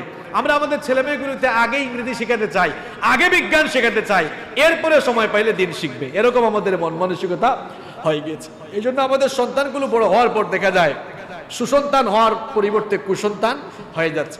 আপনার ছেলে, আপনার মেয়ে ইংরেজি শিখবে, বিজ্ঞান শিখবে, ফিজিক্স, কেমিস্ট্রি, বায়োলজি, ম্যাথ, দুনিয়ার সকল জ্ঞান বিজ্ঞান আহরণ করবে, কোনো অসুবিধা নাই। কিন্তু সবার আগে তাকে আল্লাহর কোরআন শেখাতে হবে। কি শেখাতে হবে? কোরআন শেখাতে হবে। আমরা আমাদের সন্তানগুলোকে কোরআন শেখাচ্ছি না। আমি এমন বহু ছেলেদেরকে পেয়েছি, আরে এই ছেলেটা এত চমৎকার করে ইংরেজিতে কথা বলতে পারে, চমৎকার প্রোনাউন্সিয়েশন, কিন্তু যখন বলে একটু আউযুবিল্লাহ পড়ো তো পড়তেও পারে। এই ছেলেটাকে দোষ দিলে হবে না, ছেলের মা বাপকে দিতে হবে। আপনার ছেলেকে আপনি ইংরেজি শিক্ষায় শিক্ষিত করলেন, ইংরেজি শিক্ষায় শিক্ষিত করার ব্যাপারে আমি মোটেও অনুৎসাহিত করছি না। অবশ্যই আপনার সন্তানকে ইংরেজি শিখাবেন, বিজ্ঞান শিখাবেন। ইংরেজি আর বিজ্ঞান না শিখালে সে তো এই যুগে চলতে পারবে না। কিন্তু ইংরেজি বিজ্ঞান শিখান পরে আগে কোরআন শিখান তাকে। আপনি আপনার সন্তানকে কোরআনও তো শেখান নাই, কবরে যাওয়ার পরে এই সন্তান তো আপনার জন্য কোনো কাজেই লাগতেছে না। একটু কোরআনও তেলাওয়াত করছে না, একটু নামাজও পড়ছে না। এই সন্তান ওই যে হুজুর ভাড়া করে নিয়ে আসবে, হুজুর আসেন, কি করেন? তেলাওয়াত করেন। এটাতে কোনো ফায়দা আছে? নিজের সন্তানটাকে কোরআন শিখিয়ে যান, নিজের সন্তান যেন কোরআন বিশুদ্ধ করে শিখতে পারে সেই ব্যবস্থা করে দেন। যদি সন্তানটা কোরআন বিশুদ্ধ করে তেলাওয়াত শিখতে পারে, আপনি মারা যাওয়ার পর আপনার সন্তান কেঁদে কেঁদে আপনার জানাজায় শামিল হবে। আপনার সন্তানটা যদি জানাজায় ইমামতি করতে পারে, আপনার ওই সন্তান যে আবেগ নিয়ে জানাজায় ইমামতি করবে, অন্য ইমাম ভাড়া করা, হুজুর ভাড়া করা ইমাম কি ওই আবেগ দিয়ে জানাজা পড়াবে নাকি বলেন? আমার বাবার জানাজা আমি নিজে পড়িয়েছি, সেখানে জানা যায় আমার ভেতরে যে আবেগ আসছে, অন্যের ভেতরে ওই আবেগ আসবে? আহারে, দুনিয়ায় কত কিছু করলেন, সন্তানকে আলেম বানাইতে হবে না, শুধু কোরআনটা শিখান আর ওসিয়ত করে যান, আমার মৃত্যুর পর আমার ছেলে আমার জানাজার নামাজ পড়াবে। এটা তো সবচেয়ে বড় সফলতা। আপনার ছেলে চমৎকার করে ইংরেজিতে কথা বলতে পারে, এটা বাহাদুরি। অত কোরআন জানে না এখনো, এখনো কোরআন জানে না। আপনি কোরআনকে এখনো চিনতেই পারেননি। কোরআন কোন কিতাব? Teach your children the Holi book Quran. The Holi book Quran will teach your children everything. আপনার সন্তানকে কোরআন শিখান, একটা কিতাব তার কাছে তুলে দেন, কোরআনের সাথে পরিচয় করিয়ে দেন। দেখেন কোরআনে, দেখবেন কোরআনই আপনার সন্তানকে গোটা দুনিয়ার সমস্ত জ্ঞান বিজ্ঞানের সাথে পরিচিত করে দিয়ে দিবে। সুবহানাল্লাহ। কারণ কোরআন এটি এমন একটি কিতাব, it's the source of knowledge and science. আপনি বিজ্ঞানের কথা বলেন, কোরআনে কারীমে 6,500-এরও বেশি আয়াত রয়েছে। 1,500 আয়াত শুধুমাত্র আল্লাহ তাআলা বিজ্ঞানের ব্যাপারেই দিয়েছেন। সুবহানাল্লাহ পড়েন। তা আপনি এত সায়েন্টিফিক একটা কিতাব আপনার সন্তানকে শেখালেন না, আপনি তো কপাল পোড়া, কপাল পোড়া। আপনি আপনার ছেলেকে, আপনার মেয়েকে যখন ছোট থাকবে 5 বছর 6 বছর, স্কুল কলেজে মাদ্রাসায় পাঠানোর আগে আগে তাকে কোরআন শেখাবেন। কি শেখাবেন? কোরআন শেখাবেন আপনি তাকে। কোরআনকে যেমন আমরা মূল্যায়ন করতে পারলাম না, দিন শিক্ষাকে যেমন মূল্যায়ন করতে পারলাম না, তেমনি আমরা আলেমদেরকেও আজ মূল্যায়ন করতে পারলাম না। এক বাবা তার ছেলেকে প্রাইভেট পড়ায় 4 জন শিক্ষকের কাছে। কয়জন? এদিকে তাকান, ভালো করে শোনেন। 4 জন শিক্ষকের কাছে। একজন ফিজিক্স পড়ায়, আরেকজন কেমিস্ট্রি পড়ায়, তারপরে আরেকজন ম্যাথ পড়ায়, আরেকজন ইংলিশ পড়ায়। এই স্যাররা সপ্তাহে 3 দিন করে আসে। মাসে কয় দিন হয় তাইলে? 12 দিন। ওনাদেরকে বেতন দেয় 5,000 টাকা, 6,000 টাকা। আর ওনারা আসলে ভালো ভালো নাস্তাও থাকে। সন্ধ্যাবেলায় মুয়াজ্জিন বা ইমাম সাহেব অথবা যে কোনো হুজুর বাসায় আসলেন, হুজুর আপনি 3 দিন না, আপনি 5 দিন করেই আসেন। ওনাদের জন্য বেতন 500-1000 টাকা থাকলে ওই হুজুরের জন্য 500 বা সর্বোচ্চ 1000 টাকা। ওনাদেরকে খুব ভালো ভালো নাস্তা দেয়, নুডলস দেয়, কেক দেয়, পাস্তা দেয়, কফি দেয়, চাও দেয় না। স্যার আসছেন কফি দাও, স্যার আসছেন কি দাও, আর হুজুর আসছে ওই লাল চা আর বেলা বিস্কুট। হ্যাঁ, এগুলা বাস্তব না অবাস্তব? হুজুরের বেতনে কম, খাওয়া দাওয়ার মানও। এটা শুধু মা বাপকে দোষ দিলে হবে না, শুধু মা বাপকে দোষ দিলে হবে না, কারণ আমাদের বাংলাদেশে আলেমরা দিন শিক্ষাকে ফকিরি শিক্ষায় পরিণত করেছে। এই অধিকার কে দিয়েছে আপনাদেরকে? দিন শিক্ষাকে আপনারা ফকিরি শিক্ষায় পরিণত করেছেন। দেখা যায় বড় লোকরা তাদের সন্তানদেরকে মাদ্রাসায় পড়াতে চায় না, কারণ রাস্তায় বের হলেই তারা দেখে মাদ্রাসায় পড়ুয়া ছেলেরা চালের ব্যাগ ধানের ব্যাগ নিয়ে নিয়ে ঘুরে। কথা কি ভুল বলেছি? কি এটা ফকিরি শিক্ষা? এটা হচ্ছে দুনিয়ার সবচেয়ে দামি শিক্ষা। দুনিয়ার অন্যান্য শিক্ষা যেই টাকা দিয়ে পড়াবেন, এর চাইতে দ্বিগুণ 3 গুণ বেশি দিয়ে দিনের শিক্ষা দিতে হবে। আপনি আরব দেশগুলোতে যান একটু, দেখেন কাতার ইউনিভার্সিটিতে আপনি যদি ইসলামিক স্টাডিজ নিয়ে অনার্স মাস্টার্স করতে চান, লক্ষ লক্ষ টাকা লাগে। তারা দিন শিক্ষাকে দামি জায়গায় নিয়ে গেছে, আর আমরা দিন শিক্ষাকে ফকিরি জায়গায় রেখেছি। দিন শিক্ষাকে আমরা ফকিরি জায়গায় রেখেছি। এজন্য বড় লোকরা তাদের ছেলেকে তাদের মেয়েকে মাদ্রাসায় পড়াতে চায় না, কারণ তারা সমাজে না দেখছে যে হুজুর হয়ে কি করবে। মানুষের বাসায় বাসায় দাওয়াত খাবে, কোনো গাড়ি নাই, বাড়ি নাই, পার্সোনাল স্ট্যাটাস নাই, পার্সোনালিটি নাই, কেন পড়াবে সে? এখন আপনি বলবেন হুজুর আপনি হয়তো দেখি তাদের মতো দুনিয়ামুখী বলছেন কথা, আখেরাত তো আছে, আখেরাত তো। এখন আপনার কাছে আমারও একটা প্রশ্ন আছে, আপনার কাছে আমারও একটা প্রশ্ন, বলেন ইংরেজি শিক্ষা, বিজ্ঞান শিক্ষা সবচেয়ে দামি না কোরআনের শিক্ষা দামি? আপনারা সমাজে যে টেন্ডেন্সি করে রেখেছেন, মানুষেরা ভাবছে, বুঝতে পেরেছি যে কোরআন হাদিসের শিক্ষার চেয়ে ওইগুলাই বেশি দামি। না, ওইগুলা দামি নয়, কোরআন হাদিসের শিক্ষা এটা দামি শিক্ষা। আর শিক্ষা ব্যবস্থা একমুখী হলে চলবে না। আমরা চাচ্ছি শিক্ষা ব্যবস্থা দ্বিমুখী হলে চলবে না, শিক্ষা ব্যবস্থাকে একমুখী করে ফেলা উচিত। কি করা উচিত? যেখানে দ্বীনি শিক্ষা আধুনিক শিক্ষার কম্বিনেশন থাকবে। কিন্তু আজকে আমরা দ্বীনি শিক্ষাকে এত তুচ্ছতা ছিল মনে করি। ওই যে 4 শিক্ষক আর হুজুরের কাহিনী মনে আছে তো আপনাদের? এবার প্রশ্ন আপনাদের কাছে, আপনারা বলেন তো, ইংরেজি, ফিজিক্স, কেমিস্ট্রি, তারপর ম্যাথ, এই কিতাবগুলো, এই বইগুলোর দাম বেশি না কোরআনের দাম বেশি? তাহলে এই বইগুলোর চেয়ে যদি কোরআনের দাম বেশি হয়, তাহলে নিঃসন্দেহে ওই বইদের টিচার বা শিক্ষকের চেয়ে কোরআনের টিচারের দাম বেশি। একমত? একমত। কিন্তু বেতন দেওয়ার বেলায় তো আপনারা দ্বিমত। বেতন দেওয়ার বেলায় তো আপনারা দ্বিমত। আপনি যদি সত্যিকার অর্থেই কোরআনকে দামি কিতাব আর কোরআনের শিক্ষককে দামি মানুষ মনে করতেন, ওনাদেরকে 5000 দিলে আপনি বলতেন না হুজুর আপনাকে তো 5000 দিলে হয় না, কারণ ওনারা তো ম্যাথ, ইংলিশ, সাধারণ কিছু পড়ায়। আপনি তো হচ্ছেন আল্লাহর তরফ থেকে একটা কিতাব আসা, ওই কিতাব পড়িয়েছেন। আপনাকে 5 না, আপনাকে ডবল করে দিলাম 10। দেওয়া যায় না? দেওয়া যায় কিনা? এই কিতাব কার কাছ থেকে এসেছে? শুধু আপনাদের দোষ দিয়ে লাভ নাই। ওই যে বললাম কিছুক্ষণ আগে, আমাদের দেশে দিন শিক্ষাকে ফকিরি শিক্ষা বানানো হয়েছে। এখান থেকে উঠে আসতে হবে, আলেম সমাজকে উঠে আসতে হবে। উঠে আসতে হবে, মানুষকে বুঝাতে হবে না এটা ফকিরি শিক্ষা নয়, এটা সবচাইতে দামি শিক্ষা। আপনার ছেলেকে আপনি আলেম বানান, আপনার মেয়েটাকে আলেমা বানান, দুনিয়াও পাবেন, আখেরাতও। রাগ করছেন আপনারা? তাহলে 10 নম্বর কথা বললাম, সন্তানকে কি শেখানো? দিন শেখানো, কোরআন শেখানো। শেখাবেন তো আপনারা কোরআন? আজকে সিদ্ধান্ত নিলেন যাদের ছেলে মেয়ে আছে এখনো কোরআন শিখে নাই, বাসায় গিয়ে আজকে আপনার ওয়াইফের সাথে কথা বলেই সন্তানকে কোরআন শেখানোর ব্যবস্থা আগামীকালকে থেকেই করবেন। কারা কারা রাজি? হাত তুলেন তো। ঠিক আছে, হাতগুলো নামান।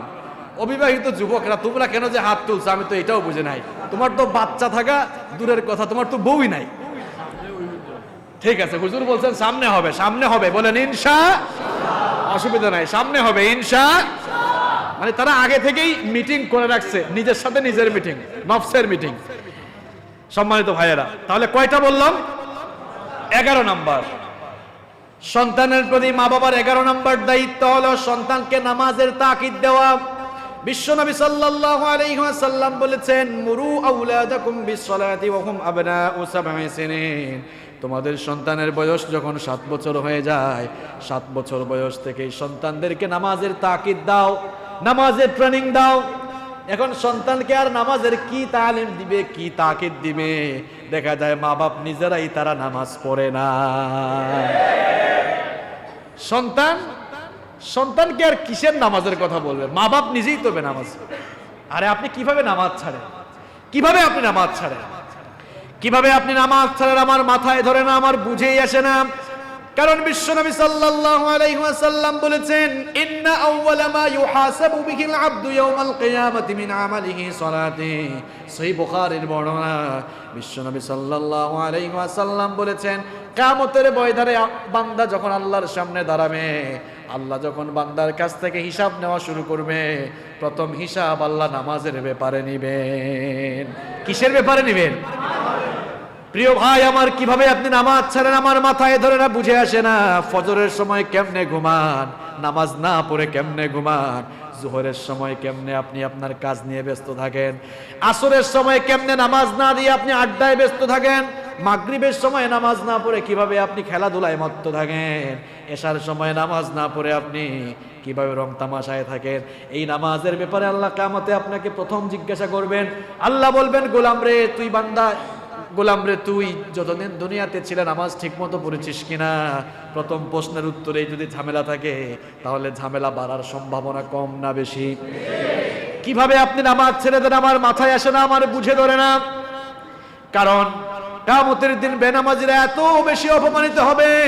আল্লাহ পাক কিয়ামতের ময়দানে সকলকে একত্রিত করার পর বলবেন, সবাই আমাকে সাজদা দাও। দুনিয়ায় যারা আল্লাহকে সাজদা দিয়েছিল সাথে সাথে তারা সাজদায় পড়ে যাবে। আর বেনামাজিগুলোর অবস্থা কি হবে? আল্লাহ তাআলা বলছেন, ইয়াউমা ইউকশাফু আন সাকিন ওয়া ইউদআউনা ইলাস সুজুদি ফালা ইয়াসতাতিউন।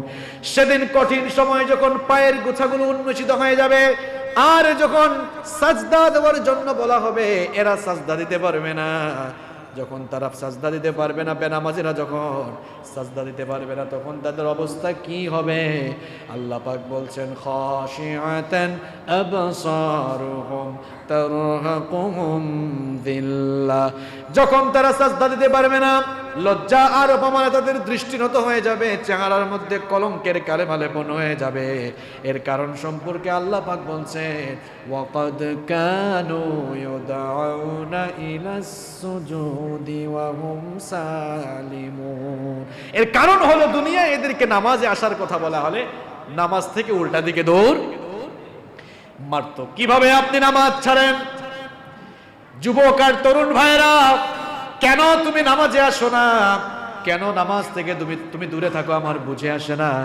আল্লাহ পাক জাহান্নামীদেরকে জাহান্নামের মজা বুঝাবার জন্য, আযাব দিয়ে ভালো করে শাস্তির মজা বুঝাবার জন্য জাহান্নামকে 7টি স্তরে বিভক্ত করেছেন। 7টি স্তরের মধ্যে আলাদা একটি স্তর শুধুমাত্র আল্লাহ তাআলা বেনামাজিদের জন্য বানিয়েছেন। কিয়ামতের দিন জাহান্নামের ফেরেশতারা বেনামাজিগুলোর মাথার চুলের মুঠি ধরে উত্তপ্ত ফুটন্ত টকবকে পানির উপর দিয়ে পায়ের মধ্যে জিঞ্জিরি লাগিয়ে কুকুরের মতো টেনে খিচড়ে যখন জাহান্নামের দিকে নিয়ে যাবে, তখন এই বেনামাজি জাহান্নামীগুলোকে প্রশ্ন করা হবে, ইয়াতাসাআলুনা আনিল মুজরিমিন মা সালাকাকুম ফি সাকার। সাকার নামক ভয়াবহ জাহান্নামীদেরকে প্রশ্ন করা হবে, কপাল পোড়া, দুর্ভাগা, তুমি আজকে এই সাকার নামক ভয়াবহ জায়গায় কেন এসেছো? ওই লোকগুলো তখন জবাব দিবে, قالوا لم نك من المصلين ولم نك نطعم المسكين। অনেকগুলো কারণ, তার মধ্যে নাম্বার 1, এক নাম্বার কারণ হলো আমরা বেনামাজি ছিলাম। আমরা কি ছিলাম? লাম নাকু মিনাল মুসাল্লিন, আমরা মুসল্লি ছিলাম। কিভাবে আপনি নামাজ ছাড়েন আমার তো বুঝে আসে না, আমার মাথায় ধরে না। আল্লাহ পাক সাকার নামক ভয়াবহ একটি জায়গা বেনামাজিদের জন্য রেখে দিয়েছে।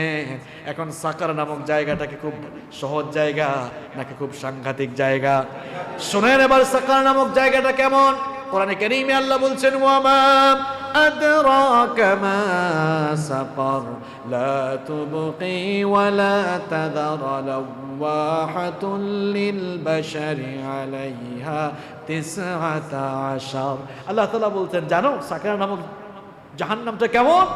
লা তুবকি ওয়ালা তাদার, শরীরের কিছুই অবশিষ্ট রাখবে না, সব কিছুকে জ্বালিয়ে পুড়িয়ে ভস্মীভূত একেবারে ছারখার করে দিবে। নাউযু বিল্লাহি মিন যালিক। বেনামাজিরা মনে করতে পারে অসুবিধা নাই, একবার জ্বালায় ফেললে, পুড়ায় ফেললে পরে তো আর পাওয়া যাবে না। আল্লাহ তাআলা বলছেন, শোনো শোনো, ওই সাকার নামক জাহান্নামের আগুনে পোড়ানোর পরে শরীরের চামড়াগুলো যখন জ্বলে যাবে, কুল্লামা নাউদিজাত জুলুদুহুম বাদদালনাহুম জুলুদান গায়রাহা লিয়াযুকুল আযাব। আযাব দেওয়ার কারণে যখন চামড়াগুলো জ্বলে যাবে, পুড়ে যাবে, ভস্মীভূত হয়ে যাবে, তখন আমি পুড়ে যাওয়া জ্বলে যাওয়া চামড়াগুলোকে পরিবর্তন করে নতুন চামড়া আবার ফিট করে দেব। লিয়াযুকুল আযাব, আযাবের মজা যেন ভালো করে বুঝাইতে। প্রিয় যুবক আর তরুণ ভাইয়েরা, জাহান্নামের আগুন তো তুমি সহ্য করতে পারবে না। মা বোনেরা যারা শুনছেন, জাহান্নামের আগুন আপনারা সহ্য করতে পারবেন না, কারণ আমাদেরকে আল্লাহ পাক মাটি দিয়ে সৃষ্টি করেছেন। মাটির তৈরি এই শরীরে নিয়ে আগুনের তৈরি জাহান্নামে আমরা পড়তে পারবো না। আর জাহান্নামের আগুনটাকে খুব সাধারণ আগুন নাকি বলেন? সাধারণ কোনো আগুন নয়। বিশ্বনবী সাল্লাল্লাহু আলাইহি ওয়াসাল্লাম বলেছেন, দুনিয়ায় তোমরা যে আগুন জ্বালাও, দুনিয়ার সেই আগুনটা হলো জাহান্নামের আগুনের 70 ভাগের 1 ভাগ।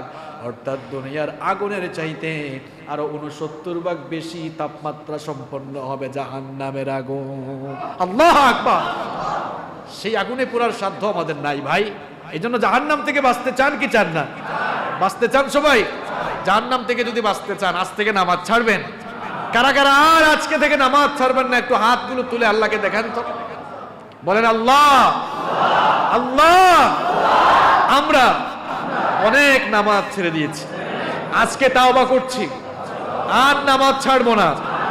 আমাদেরকে মাফ করে দাও।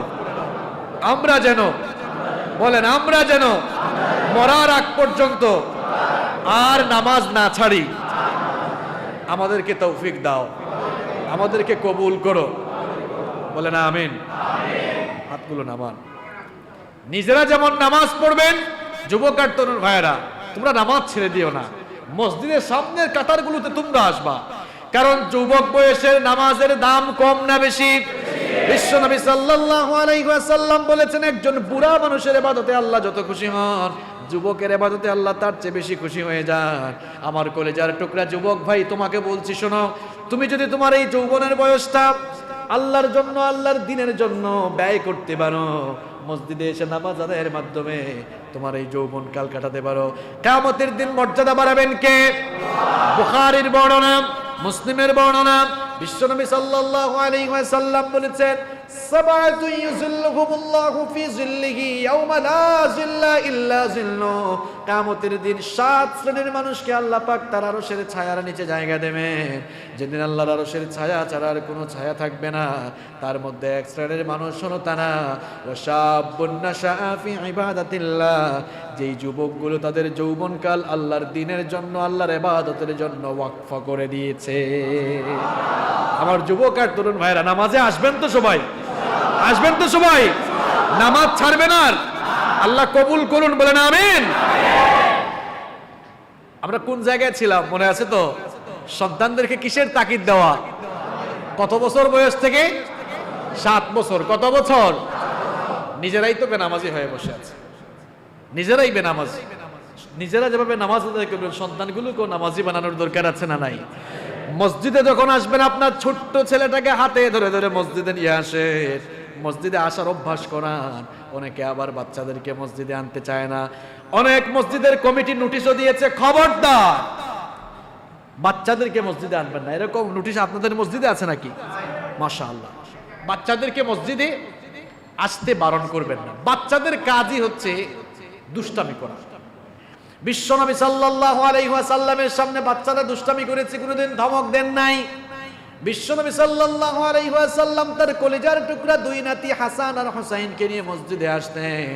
জুমার দিনে খুতবা দিচ্ছেন, হাসান আর হুসাইন মুসল্লিদের সামনে দিয়ে দৌড়াদৌড়ি করে। এইরকম দুষ্ট পোলাপাইন আমাদের দেশেও আছে না নাই? বিশ্বনবী সাল্লাল্লাহু আলাইহি ওয়াসাল্লাম রাগ করে তাদেরকে ধমক দেন নাই, খুতবা বন্ধ করে 2 নাতিকে 2 হাতে ধরে মিম্বরে আসলেন, 2 নাতিকে 2 হাত ধরে খুতবা শেষ করেছেন। বিশ্বনবী একদিন নামাজে ইমামতি করছেন, সাজদায় যাওয়ার পর বিশ্বনবী সাল্লাল্লাহু আলাইহি ওয়াসাল্লামের কলিজার টুকরা নাতি হুসাইন বিশ্বনবী সাল্লাল্লাহু আলাইহি ওয়াসাল্লামের পিঠের উপরে আরোহণ করলো। পিঠের উপরে উঠে বলল, আমি এখন ঘোড়ার উপরে আছি। কিসের উপরে? রাসূল কারীম সাল্লাল্লাহু আলাইহি ওয়াসাল্লাম মনে মনে ভাবলেন, আমার নাতি আমার পিঠের উপরে উঠেছে, আমি যদি এখন সাজদা থেকে মাথা উঠাই, আমার নাতির দিলের মধ্যে, মনের মধ্যে কষ্ট লাগতে পারে। এই জন্য তিনি সাজদাটা একটু লম্বা করে দিলেন। কিছুক্ষণ যাওয়ার পর মনে মনে ভাবলেন, আমার পিছনে তো সাহাবীরা আছে, মাথাটা উঠানো দরকার। এই চিন্তা করে যখন মাথা উঠাতে যাবেন, সাইয়েদনা জিবরিল বললেন, ওগো আল্লাহর নবী, মাথা উঠানোর দরকার নাই, আরো কিছুক্ষণ থাকেন, কারণ আপনাদের নানা নাতির এই কারবার, নানা নাতির এই দৃশ্য দেখতে আল্লাহরও বড় ভালো লাগছে। তো বাচ্চাদেরকে আপনি নিষেধ করেন কেন? বাচ্চাকে মসজিদে নিয়ে আসেন, একটু দৌড়াদৌড়ি করুক, অসুবিধা? কারণ বাচ্চাদেরকে যদি মসজিদে এসে একটু দুষ্টামির সুযোগ না দেন, তাহলে এরা দুষ্টামির জন্য কিন্তু অন্য জায়গায় খুঁজবে। বলেন, মসজিদে এসে দুষ্টামি করা ভালো না অন্য জায়গায় গিয়ে দুষ্টামি করা ভালো? মসজিদে দুষ্টামি করলে মসজিদে খারাপ হওয়ার কোনো উপাদান আছে? উপাদান নাই। এরা দুষ্টামি করতে করতেই দেখবেন তাকাবে, কি ব্যাপার, এরা দেখি রুকু দেয় সাজদা দেয়, তারাও রুকু দিবে সাজদা দিবে। এরকম দুষ্টামি করতে করতেই দেখবেন আপনার ছেলে, আপনার মেয়ে একদিন নামাজি হয়ে গেছে। সুবহানাল্লাহ। আমরা যদি বাচ্চাদেরকে মসজিদে না আনি, এই যে এই বাচ্চাগুলো আসছে, এরা কিন্তু নেক্সট জেনারেশন, পরবর্তী প্রজন্মের নামাজি, তাই না? এদেরকে যদি আমরা না আনি, মসজিদে আসার জন্য অভ্যস্ত না করি, এই আমাদের নেক্সট জেনারেশন, এই বাচ্চাগুলো তো বেনামাজি হয়ে যাবে। এজন্য বাচ্চাদেরকে মসজিদে আনবেন তো। মা বোনরা যারা বাড়ি থেকে শুনছেন, বাসা থেকে শুনছেন, আপনারা আপনাদের ছোট্ট মেয়েটাকে জায়নামাজের পাশে দাঁড় করান, আপনার মেয়েটাকেও নামাজি বানান। এইরকম যদি আমরা আমাদের ছেলে আর মেয়েগুলোকে নামাজি বানাতে পারি, আমাদের ঘরের মধ্যে বরকত দান করবেন কে? আল্লাহ। ঘরের মধ্যে অশান্তি, তা আপনার ঘরে অশান্তি থাকবে না তো কার ঘরে অশান্তি থাকবে? যেই ঘরে নামাজ নাই সেই ঘরে কি শান্তি আছে? কথা কোন শান্তি আছে? তাহলে 10 নম্বর দায়িত্ব কি বললাম? 11 নম্বর দায়িত্ব কি বললাম? সন্তানদেরকে কি বানানো। 12 নম্বর দায়িত্ব হচ্ছে সন্তানদের সাথে সফট আচরণ করা, কোমল আচরণ করা, তাদেরকে আদব আখলাক শেখানো। বিশ্বনবী সাল্লাল্লাহু আলাইহি ওয়াসাল্লাম বলছেন, আকরিমু আওলাদাকুম ওয়া আহসিনু আদাবহুম। বিশ্বনবী সাল্লাল্লাহু আলাইহি ওয়াসাল্লাম বলছেন, তোমরা তোমাদের সন্তানদেরকে ভালো আচরণ শেখাও, তোমরা তোমাদের সন্তানদেরকে আদব কায়দা শেখাও। বড়দেরকে শ্রদ্ধা করতে হবে, ছোটদেরকে স্নেহ করতে হবে, রাস্তায় কাউকে পেলে সালাম দিতে হবে, তাহদিব তামাদ্দুন এবং তাকে আখলাক আদব শিখাবেন, এটাই হচ্ছে বাবা মা হিসাবে আপনার দায়িত্ব। আর সন্তান কখনো দুষ্টামি করলে ধমক দেওয়া যাবে, ছোট্ট বাচ্চাদেরকে ধমক দিবেন না। অনেকে ধমক দেয়, বাচ্চাদেরকে ধমক দেওয়া ঠিক না। ছোট্ট বাচ্চাদেরকে ধমক দিলে তাদের মানসিক বিকাশ ব্যাহত হয়। এই জন্য বাচ্চাদেরকে ধমক দিবেন না। আর মোটিভেশন চালাবেন, যখন বাচ্চা ভালো কিছু করবে মোটিভেশন চালাবেন, তাদেরকে ইন্সপায়ার করবেন। ক্লাসে ফার্স্ট হয়েছে, বললো আব্বু আমি ফার্স্ট হয়েছি, তো আপনি বললেন তো তুমি ফার্স্ট হবা না তো কে হবে? তোমাকে তো আমি এত টিচার রেখে টিউশনি পড়াই, তুমিই তো ফার্স্ট হবা। আপনি যদি এই কথাটা না বলে আপনার ছেলে আসার পর বললো আব্বু ফার্স্ট হয়েছে, আপনি আদর করে কপালে চুমু দিলেন, গালে চুমু দিলেন, জড়ায় ধরে বলেন মাশাআল্লাহ আমার কলিজার টুকরা ছেলে, তুমি অনেক ভালো রেজাল্ট করেছো, আমি বিশ্বাস করি তুমি ভবিষ্যতে আরো ভালো রেজাল্ট করবে ইনশাআল্লাহ, তাহলে সে আরো মোটিভেশন পাবে না? এরকম মোটিভেশন চালাবেন। নাম্বার 13 নম্বর হচ্ছে সন্তানদেরকে সময় দিবেন। এখন সন্তানদেরকে সময় দেয় না ভাই, বউও মোবাইল টিপে, জামাইও মোবাইল টিপে, বাচ্চাও মোবাইল টিপে, আছে না নাই? হায় হায় হায় কি কারবার দেখেছেন, জামাই মোবাইল টিপে, বউও মোবাইল টিপে, সন্তানগুলো। আপনারা দেখবেন আমাদের মধ্যে এখন আন্তরিকতা কমে গেছে। দেখবেন 6-7 জন বন্ধু বান্ধব আগে একত্রিত হইলে একজন আর একজন কথাবার্তা বলতো, আর এখন 6-7 জন একত্রিত হইলে সবাই বুবা হয়ে সবাই ফোন টিপে, কেউ কোনো কথা বলে না, ঠিক না? মেহমান বাড়িতে গেলে আগে একজন আর একজনকে জিজ্ঞেস করতো কি ব্যাপার, কেমন আছেন, বাসার সবাই কেমন আছেন, হ্যান ত্যান অনেক কিছু। কিন্তু এখন মেহমান বাড়িতে গেলে দেখা যায় যার বাড়িতে গেছে সেও মোবাইল টিপে, যারা গেছে তারাও টিপে। এরকম আছে না নাই? আহা, সন্তানকে আর সময় দিবে কখন? আপনার ছেলে আপনার মেয়ে, ছেলে মেয়েরা ইন্টার পাস করার আগ পর্যন্ত খবরদার, সাবধান, তাদের হাতে ফোন তুলে দিবেন। যদি ফোন তুলে দেন ছেলে মেয়েরা নিজের জামাই বউ নিজেরাই ম্যানেজ করে নিবে। কথা বুঝেন আমার? হ্যাঁ, মোবাইল ফোন দরকার আছে, এটা তো প্রয়োজন। আপনি আপনার ছেলে মেয়ে ইন্টার পাস করার আগ পর্যন্ত বলেন তোমার স্যারদের সাথে যোগাযোগ করার দরকার হলে, কারোর সাথে যোগাযোগ করার দরকার হলে আমার ফোন দিয়ে তুমি যোগাযোগ করো, তোমার ফোনের কোনো দরকার। ছেলেটাকে যে মোবাইল কিনে দিয়েছেন, রাতের বেলা সে কি করে আপনি কি জানেন নাকি? আবার তো দিয়েছেন একা রুমে, বাবা যারা আছেন, মা যারা আছেন, ছেলে আর মেয়েদেরকে বিয়ের আগ পর্যন্ত আলাদা রুমে থাকতে দিবেন না। আলাদা মানে একা রুমে থাকতে দিবেন না, সরি একা রুমে থাকতে দিবেন না। মেয়ে আছে তো একা দিয়েন না, ছোট আরেক মেয়ে থাকলে ওইটাকেও দেন, অথবা মা থাকেন পারলে ছেলেটাও একা দিবেন না। একা থাকলেই শয়তানের আথর পড়ার, শয়তানের আক্রমণ হওয়ার সম্ভাবনা আছে না নাই? বাসায় তো ওয়াইফাই লাগিয়ে রেখেছেন, মোবাইল ফোনও কিনে দিয়েছেন, ওয়াইফাইও আছে, মোবাইলও আছে, এবার নাটক আর সিনেমা দেখা সহজ না কঠিন? আপনি তো ঘুমাচ্ছেন, মনে মনে ভাবছেন আমার ছেলে তো খুব ভালো, কি জাতের ভালোর ভালো সেটা তো আপনি জানেন না। এখন আবার অনলাইন ক্লাসের জন্য দিতে হচ্ছে, কোনো কিছু তো করার নাই, দিতে হচ্ছে। কিন্তু দিলেও আপনি তার প্রতি কেয়ারিং চালান, নজর রাখেন, বিপদে চলে যাওয়ার সম্ভাবনা আছে না নাই? একবার যদি ওইদিকে চলে যায় ফেরানো কিন্তু অনেক। কথাগুলোকে কি আপনি হালকা ভাবে নিচ্ছেন? যারা হালকা ভাবে নিচ্ছেন ভবিষ্যতে ছেলে মেয়েরা যে লুচ্চা বদমাশ হবে তা দেখার জন্য প্রস্তুত থাকেন, ভালো করে প্রস্তুত থাকেন।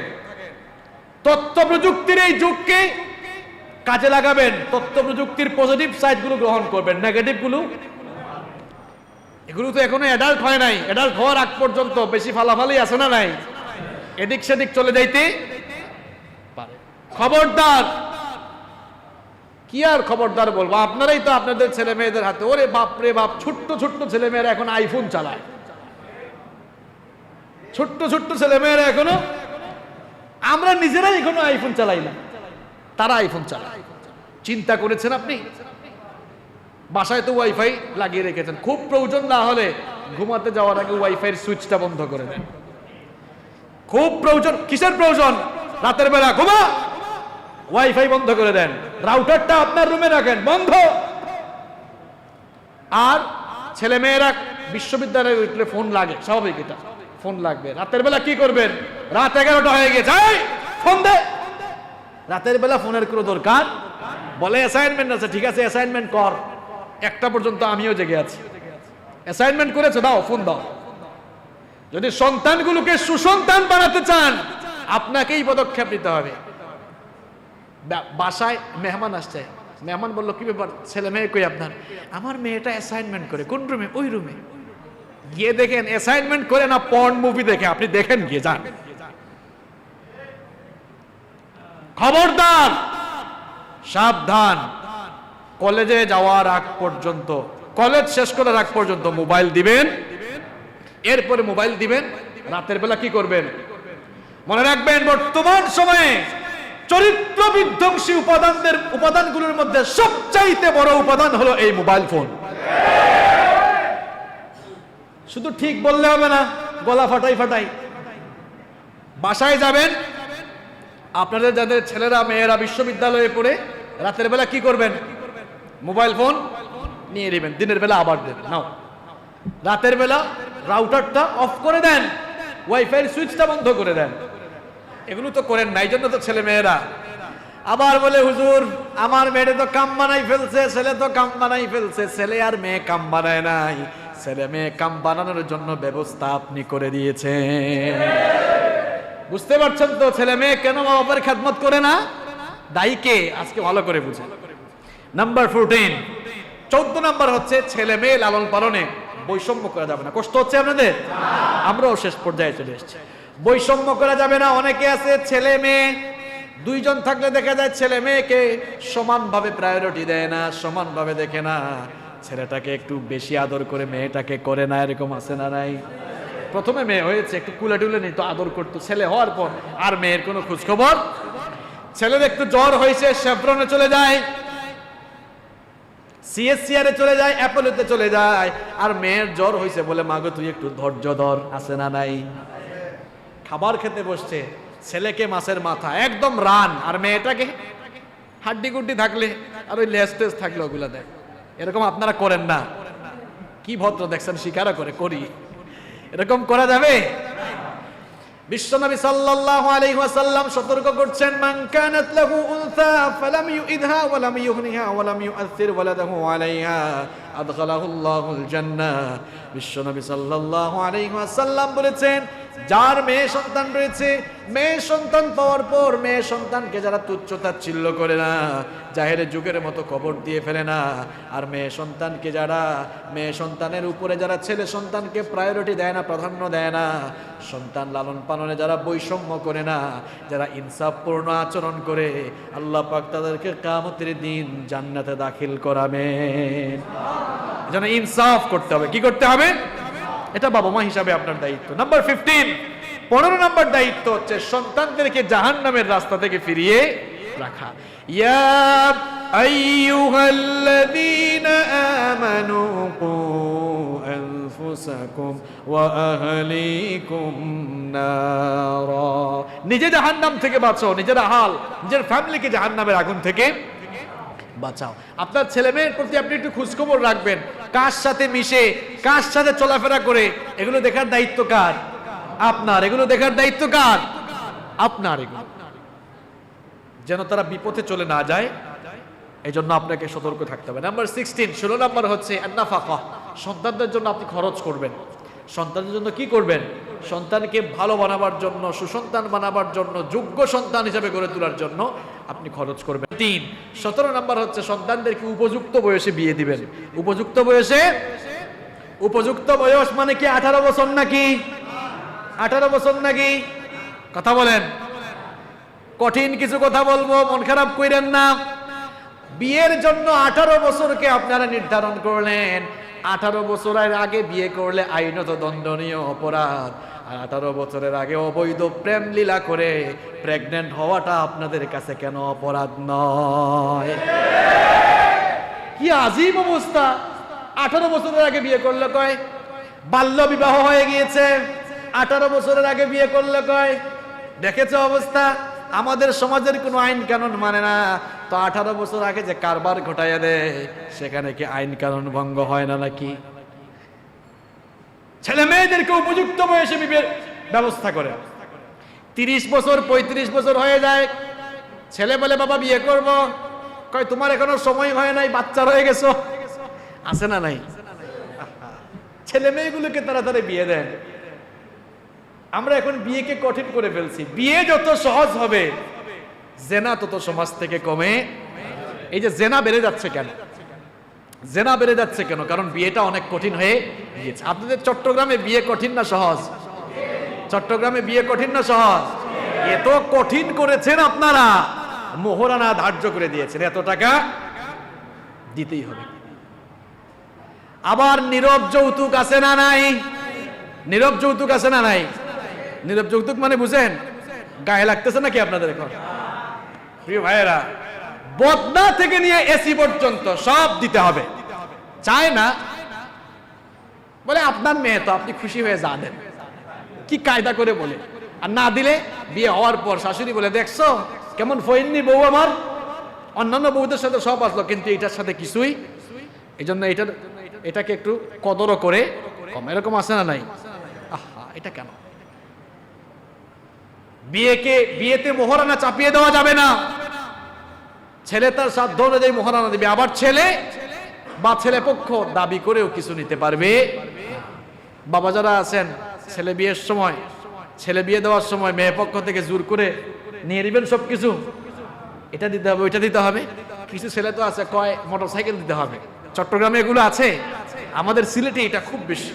তো আমি একবার এক বিয়েতে গেলাম, গিয়ে শুনলাম ছেলে বলতেছে মোটরসাইকেল দিতেই হবে। আমি এটা শুনলাম, শুনে বললাম তুমি এক কাজ করো, তোমার যেহেতু মোটরসাইকেলের দরকার, তুমি আর মেয়েকে না নিয়ে মোটরসাইকেলকে সুন্দর করে শাড়ি পরাইয়া ওইটা নাও, ওইটা নিয়ে ঘুমাও দাও। কারণ তোমার মন মানসিকতা তো খুব খারাপ। কুত্তার পায়খানা খাওয়া কি যারা বলে না তাদের জন্য হালাল না? কুত্তার পায়খানা খাওয়া কি? শূকরের মাংস খাওয়া কি? কুত্তার পায়খানা খাওয়া যেমন হারাম, শূকরের মাংস খাওয়া যেমন হারাম, তেমনি ভাবে ছেলের বাবা হয়ে কিংবা ছেলে হয়ে শ্বশুর বাড়ি থেকে বা মেয়ে পক্ষ থেকে যৌতুক এনে খাও কুত্তার পায়খানা খাওয়ার মতো হারাম। লজ্জা করে না তোমার? চাও কেমনে এগুলো? একটা বাবা তার মেয়েকে এত আদর, এত মহব্বত, এত ভালোবাসা দিয়ে 15, 16, 17, 18, 20, 25 বছর লালন পালন করলো, সেই আদরের মেয়েটাকে তোমার কাছে দিয়ে দিল। তুমি চাও কেমনে? তুমি তো ছোট লোক এবং ইতর ছাড়া আর কিছুই না। সবচেয়ে বড় ছোট লোক আর সবচেয়ে বড় ইতর হচ্ছে এগুলা। আবার মেয়ের বাবাও 20 লাখ টাকা 30 লাখ টাকা মোহরানা দিতে হবে। এটা পেয়েছেন কোথায় আপনি? এই মোহরানার জন্য ছেলেগুলো বিয়ে করতে পারে না, ছেলেগুলো বিয়ে করতে পারছে না। এই ছেলেগুলো জেনা করছে, এগুলো করা যাবে না। এই যে আমার শ্বশুর আজকে এখানে সামনে আছেন, আমি যখন বিয়ে করি, উনি যেহেতু সামনে আছেন, আমি আপনাদেরকে বলি কথাগুলো। উনি এসেছেন আজকের মাহফিলে, বলেছিলাম যে মোহরানা কত দিতে হবে, এখনো মনে আছে আমার। উনি জবাব দিয়েছিলেন আপনার যা ভালো লাগে মন মতো দিয়ে দিয়ে। এরকম বিয়েকে সহজ করে দেন। আপনি বলেন 20 লাখ টাকা 30 লাখ টাকা, কোথায় পেয়েছেন আপনি? এই ছেলেটা 20 লাখ 30 লাখ টাকা তো ইনকাম করতেই তার 40 বছর হয়ে যাবে। আপনি বলেন প্রতিষ্ঠিত হয়ে বিয়ে করো, আর ইসলাম বলে আগে বিয়ে করো তারপরে প্রতিষ্ঠিত হও। এটা আমার কথা না, সূরা নূর আপনি পড়েন। আপনি বলছেন প্রতিষ্ঠিত হয়ে বিয়ে করো, আর আল্লাহ বলছেন আগে বিয়ে করো তারপরে প্রতিষ্ঠিত। এই যে ঠিক ঠিক তোমরা বললা যুবকরা, বিয়ে করার জন্য এত পাগল হয় না, কারণ বিয়ের জন্য তো তোমাদেরকে আগে সামর্থ্যবান হইতে হবে। তোমরা অত অকর্মার মতো একেবারে পড়ে আছো, বেকার হয়ে আছো। তোমাদের মা বাপ তোমাদেরকে বিয়ে দিবে কেমনে? কিছু তো করতে হবে, কিছুই করে না। এখন পার্ট টাইম অনেক কিছু করার সুযোগ আছে না নাই? তুমি ক্লাস 9-এ পড়ো, 10-এ পড়ো, ইন্টারমিডিয়েটে পড়ো, পার্ট টাইম টিউশনি করো, পার্ট টাইম বিভিন্ন দোকানে তুমি ডিউটি করো, বাসার ছাদে সবজি লাগাও, সবজি বিক্রি করো, পার্ট টাইম ড্রাইভিং শিখো, উবারে গাড়ি চালাও, কলেজ থেকে এসে বিশ্ববিদ্যালয়ে এসে গাড়ি চালাও। বাবা মারা বাধা দিবেন না, ছেলেগুলোকে কাজে লাগান, এরা কর্মসংস্থান নিজেরাই তৈরি করুক। শুধু চাকরির আশা করে বসে আছেন। ছেলে মেয়েদেরকে চাকরির আশা বাদ দিয়ে ছেলে মেয়েদেরকে তারা যেন মানুষকে চাকরি দিতে পারে, উদ্যোক্তা বানান, উদ্যোক্তা বানান। ছেলে মেয়েরা এখানে আমার যে ভাইরা আছেন, আপনারাও পার্ট টাইম কিছু করেন। হাঁস মুরুগ পালেন, বাসার ছাদের উপরে হাঁস মুরুগ পালেন না, অনেকগুলো ডিম আসবে, ডিম বিক্রি করো, ওই টাকাগুলো তোমাকে কে দিবে? ক্লাস 8-9 থেকে যদি তুমি এরকম পার্ট টাইম ইনকাম সোর্স তৈরি করো, দেখা যাবে তুমি মাস্টার্স করার, যখন তুমি মাস্টার্স করবা তোমার কাছে কয়েক লক্ষ টাকা থাকবে। এই কাজগুলো আমি নিজে করেছি, এই জন্য আপনাদেরকে বলছি। আমি নিজে এগুলো করেছি, পার্ট টাইম বেশ কিছু আমি করেছি। এই জন্য আমরা যখন মাস্টার্স শেষ করেছি কয়েক লক্ষ টাকা আমাদের কাছে ছিল। তুমি তো কিছু করো না, অকর্মার মতো থাকলে হবে? তুমি যদি 2টা টিউশনিও করাও, 2টা টিউশনি থেকে 6-7 হাজার টাকা পাবা, মাসে 5,000 টাকা করেও জমাইলে 1 বছরের কথা হয় 60,000 টাকা। তুমি ক্লাস 9 থেকে টিউশনি শুরু করো, 9, 10 2 বছর, ইন্টারমিডিয়েট আরো 2 বছর, কত বছর? 4 বছর, অনার্স 4 বছর, 8 বছর, মাস্টার্স 1 বছর, 9 বছর। এবার 9 কে 60 দিয়ে গুণ দেন তো, কত হইল? কত লাখ? আর কিছু লাগে তোমার? তোমার তো বিয়ের ব্যবস্থা ওখানেই হয়ে গেছে। তোমাকে তোমার বাপ বিয়ে দিবে কেমনে? তোমার তো পয়সাও নাই, বাপের ঘাড়ের উপরে বসে আছে। এরকম করা যাবে? তাহলে যেটা বলছিলাম, উপযুক্ত বয়সে বিয়ের ব্যবস্থা করতে, তাড়াতাড়ি বিয়ে দেন। বিয়ে দিলে সমাজে জেনা ব্যভিচার কমে। নাম্বার 18, 18 নাম্বার হচ্ছে, কষ্ট হচ্ছে আপনাদের, শেষ করে ফেলছি। 18 নাম্বার হচ্ছে সন্তানদের মধ্যে ইনসাফ করে। কোরআন যেভাবে বলেছে, হাদিস যেভাবে বলেছে, ল অফ ইনহেরিটেন্স, উত্তরাধিকার আইনের আলোকে আপনি সন্তানদের মধ্যে সম্পদ বন্টন করে দিবেন। আমরা এখন সম্পদ বন্টনের ক্ষেত্রে ছেলে মেয়েদেরকে যেভাবে আমরা সম্পদ বন্টন করি ছেলে মেয়েদের মধ্যে, মেয়েদেরকে বাদই দিয়ে দিই। 4 ছেলে 2 মেয়ে, মনে করেন 20 ঘন্টা জমি আছে, খুব সুন্দর হিসাব করে 4 5 20, 5 ঘন্টা 5 ঘন্টা করে সবাইকে দিয়ে দিল। আর মেয়েকে বিয়ের সময় বলে, মাগো তোরে তো কিছু দিতে পারলাম না, তোমারে শুধু কি দিলাম? দোয়া দিলাম। কি দিলাম? বোনরা যারা বাসা থেকে শুনছেন, আপনারাও বাপের মুখের উপরে বলবেন, বাবা গো দোয়া ন লাগবো, জিনিস দিয়া দেন। কি দিয়া দেন? এটা আপনার হক, এটা আপনার দোয়া ন লাগিব। কি লাগবে? জিনিস লাগবে। আর বাবাও যদি আপনার মেয়েকে ঠকান, তাহলে কিয়ামতের দিন জালেম হয়ে আল্লাহর সামনে। নাম্বার 19, 19 নাম্বার হচ্ছে পর্দা করাবেন। আপনারা আপনাদের মেয়েদেরকে পর্দা করান তো, নাকি ভয় পান? নিজের বউকেই তো পর্দা করায় না, আর মেয়েকে কেমনে করাবে? সে নামাজে আসে, নামাজ থেকে বের হয়ে বউকে নিয়ে বের হয়েছে, আখতারুজ্জামান সেন্টারে যাবে। এবার ব্যাপারী পাড়া মোড়ে পেয়েছে এক ভাই। কি ব্যাপার ভাই, আপনারা একটু আগে নামাজে আসলেন, ভাবির এই অবস্থা কেন? এভাবে নিয়ে বের হয়েছেন কেন? কয় ভাই তোমার ভাবি খুব সুন্দরী, রূপসী, ঘরের ভেতরে তার সৌন্দর্য আমি অবলোকন করি, আমি দেখি, মনে মনে ভাবলাম আমার বউটা যে এত সুন্দরী, এটা তো এলাকার মানুষ জানা দরকার, কারণ এলাকার মানুষেরও তো একটা হক আছে। এলাকার মানুষেরও একটা, নিজের বউয়ের সৌন্দর্য মানুষকে দেখা যায়, এলাকার মানুষের হক আদায় করেন কে কে? হাত তুলেন তো। হায় হায়, মনে হয় অবস্থা এমন, সকালবেলা সূর্য উদয়ের পরে এই ব্যাপারী পাড়া, হাজি পাড়া, মিষ্টি পাড়া, আজকারাবাদ না, এই এলাকায় মনে হয় সবাই তাদের মেয়েকে আর বউকে বুরখা পরায় বের হয়, তাই না? এটা সকাল হলেই তো দেখা যাবে। কোন নারী যদি জাহান্নামে যায়, বেপরদার কারণে একা যাবে না, জামাতের সাথে আরো 4 জনকে নিয়ে যাবে। কয়জন? কয়জন? দেখেন তো এই 4 শ্রেণীর বাইরে আপনি আছেন কিনা। নাম্বার 1 হাজব্যান্ড, নাম্বার 2 ফাদার, তার বাবা, নাম্বার 3 বড় ছেলে, নাম্বার 4 বড় ভাই। কি এই 4 শ্রেণীর বাইরে আমি আপনি কেউ আছি? তাইলে মা বোনদেরকে বেপরদায় রাখবেন, বিশেষ করে মেয়েদেরকে বেপরদায় রাখবেন। ইসলাম কখনো নারী শিক্ষার বিরুদ্ধে নয়। আপনার মেয়ে স্কুলে যাবে, কলেজে যাবে, বিশ্ববিদ্যালয়ে যাবে, ডাক্তার হবে, ইঞ্জিনিয়ার হবে, সে প্রতিষ্ঠিত হবে, কোনো অসুবিধা, কিন্তু পর্দা করে। সে যদি পর্দা করে তাহলে তার মান ইজ্জত হেফাজত করবেন কে?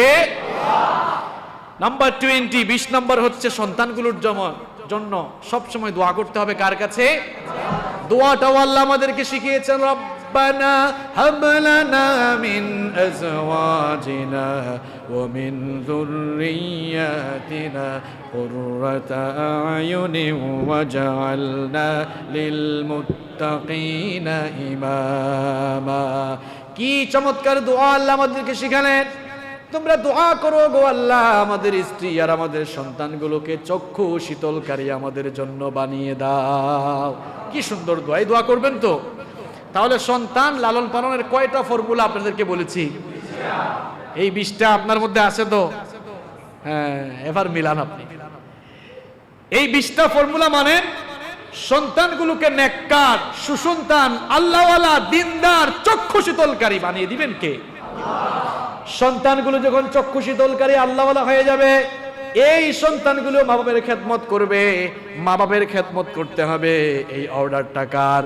আল্লাহ তাআলা বলছেন ওয়াকাদা রাব্বুকা আল্লা তা'বুদু ইল্লা ইয়্যাহু ওয়া বিল ওয়ালিদাইনি ইহসানা। আমি তোমাদেরকে অর্ডার করছি, তোমাদের রবের পক্ষ থেকে ফয়সালা হয়েছে আল্লাহর ইবাদতের বনে তোমরা তোমাদের মা বাবার প্রতি ইহসান করো, মা বাবার প্রতি সদয় আচরণ করো, উত্তম আচরণ করো। ইম্মা ইয়াবলুগান্না ইনদাকাল কিবারা আহাদুহুমা আও কিলাহুমা ফালা তাকুল লাহুমা উফ ولا تنهرهما وقل لهما قولا كريما। তারা দুজনে যখন মা বাপ দুজনে যখন বৃদ্ধাবস্থায় চলে যাবে, বুড়া হয়ে যাবে, বুড়ি হয়ে যাবে, তখন তাদের সাথে রাগ করে উফ শব্দ পর্যন্ত বলিও না। সুন্দর আচরণ করো, সদয় আচরণ করো, মা বাবার খেদমত করো। কথা বলার ক্ষেত্রে উঁচু কণ্ঠে কথা বলো না, রাগ করে কথা বলো না। কেমন ভাষায় তোমরা তোমাদের মা বাবার সাথে কথা বলবা শোনো। ওয়াকুল লাহুমা কাওলান কারীমা, সবচাইতে সম্মানজনক ভাষায় মা বাবার সাথে কথা, সুন্দর আচরণ মায়ের সাথে করতে হবে, বাবার সাথে করতে হবে। বিশ্বনবী সাল্লাল্লাহু আলাইহি ওয়াসাল্লামের একজন সাহাবী এসে বিশ্বনবী সাল্লাল্লাহু আলাইহি ওয়াসাল্লামকে বললেন, ওগো আল্লাহর নবী, মান আহাক্কুন নাসি বিহুসনি সাহাবাতি, আমার কাছ থেকে সবচাইতে ভালো ব্যবহার পাবেন কে, সবচাইতে ভালো আচরণ আমি কার সাথে করব? বিশ্বনবী সাল্লাল্লাহু আলাইহি ওয়াসাল্লাম বললেন, উম্মুক, তোমার মা। সাহাবী বললেন, সুম্মা মান, তারপরে কে? বিশ্বনবী বললেন, উম্মুক, 2 নম্বরেও তোমার মায়ের কথা বলছি আমি। সাহাবী বললেন, সুম্মা মান, তারপরে কে? বিশ্বনবী বললেন, 3 নম্বরেও আমি তোমার মায়ের কথা বললাম। সাহাবী বললেন, সুম্মা মান, তারপরে কে? বিশ্বনবী বললেন, আবুকা, 4 নম্বরে তোমার বাবার কথা বললাম। সাহাবী বললেন, সুম্মা মান, তারপরে কে? বিশ্বনবী বললেন, সুম্মা আদনাকা ফাআদনাক, এরপরে তার নিচের দিকে যাবে, অর্থাৎ আশেপাশে যারা আছে, পাড়া প্রতিবেশী, আত্মীয় স্বজন, সবার সাথে ভালো আচরণ করবা। কিন্তু ভালো আচরণের দিক থেকে মা বাবা হলো সবচাইতে বেশি হকদার, আর বাপের চাইতে ভালো আচরণ পাওয়ার ক্ষেত্রে মা আরো বেশি হকদার। বাবার চাইতে মায়ের হক আল্লাহ 3 গুণ বাড়িয়ে দিয়েছেন। জোরে বলেন, কয় গুণ? কেন 3 গুণ বাড়ালেন? তার কারণ হলো মা এমন 3টি কষ্ট, এমন 3টি যন্ত্রণা সহ্য করেছেন, যেই 3টি কষ্ট, যেই 3টি যন্ত্রণা পৃথিবীর কোনো বাবারা করে না। নাম্বার 1, 1 নাম্বার হলো গর্ভধারণের যন্ত্রণা।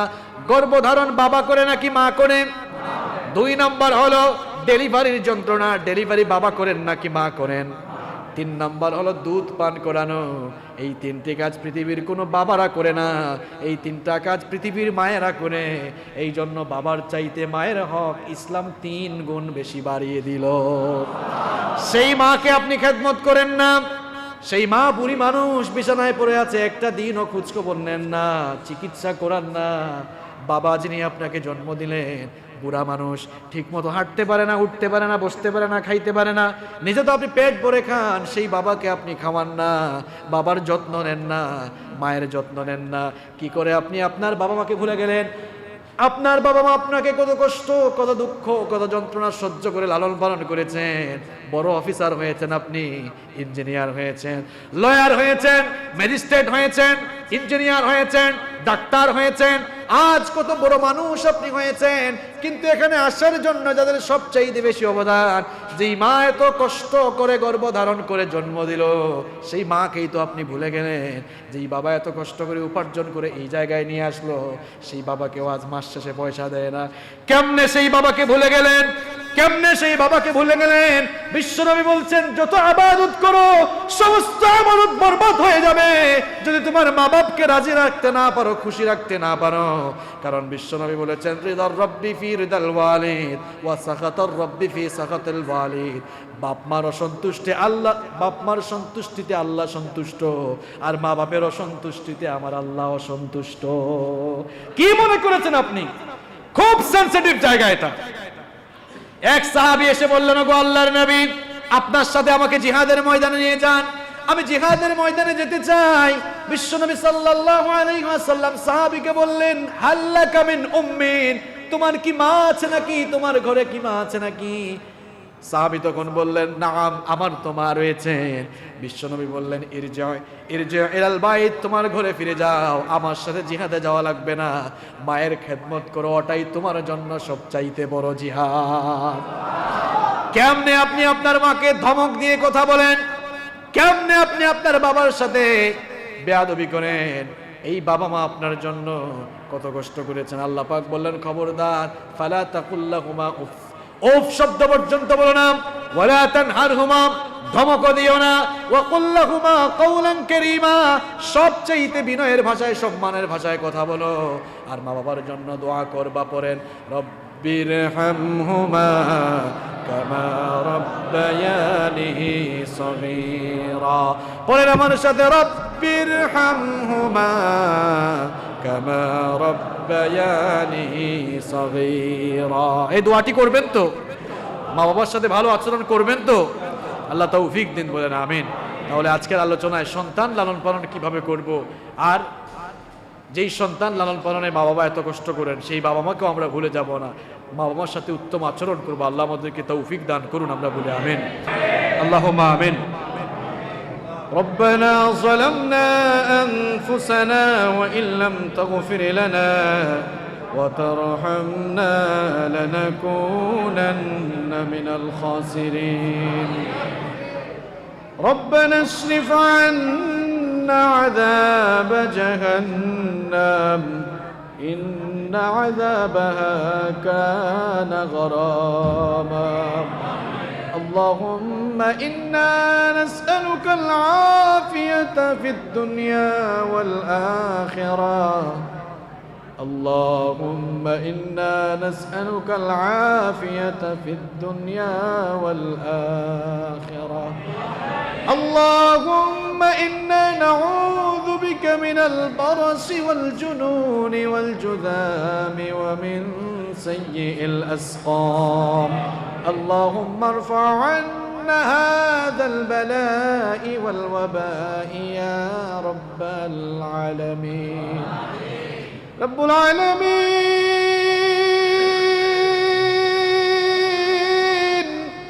গভীর এই রজনীতে তোমার গুনাহগার বান্দা আমরা জীবনের সকল গুনাহগুলোকে সামনে নিয়ে গোলামের মতো মাথা নত করে ভিক্ষুকের মতো দোকানা হাত তোমার দরবারে তুলেছি। ওগো মাবুদ, আমরা এতই গুনাহগার, আমাদের গুনাহের দিকে তুমি যদি তাকাও আমাদেরকে হয়তো বা ক্ষমাও করতে তোমার মন চাইবে না।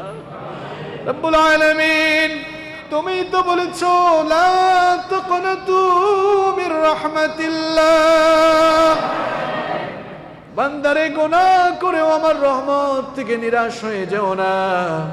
রব্বুল আলামিন, সেই জন্য কেবলমাত্র তোমার রহমতের আশা করে জীবনের সকল গুনাহগুলোকে সামনে নিয়ে ভিক্ষুকের মতো দোকানা হাত তোমার দরবারে তুলেছি। রব্বুল আলামিন, আমরা জানি আমরা গুনাহগার, কিন্তু আমরা এটাও জানি তোমার নাম হচ্ছে গফফার। তুমি যদি আমাদেরকে ক্ষমা করে না দাও তাহলে তো আমাদের আর নাজাত পাওয়ার কোনো উপায় থাকবে না। রব্বুল আলামিন, জানি না কে যে কখন দুনিয়া থেকে চলে যায়।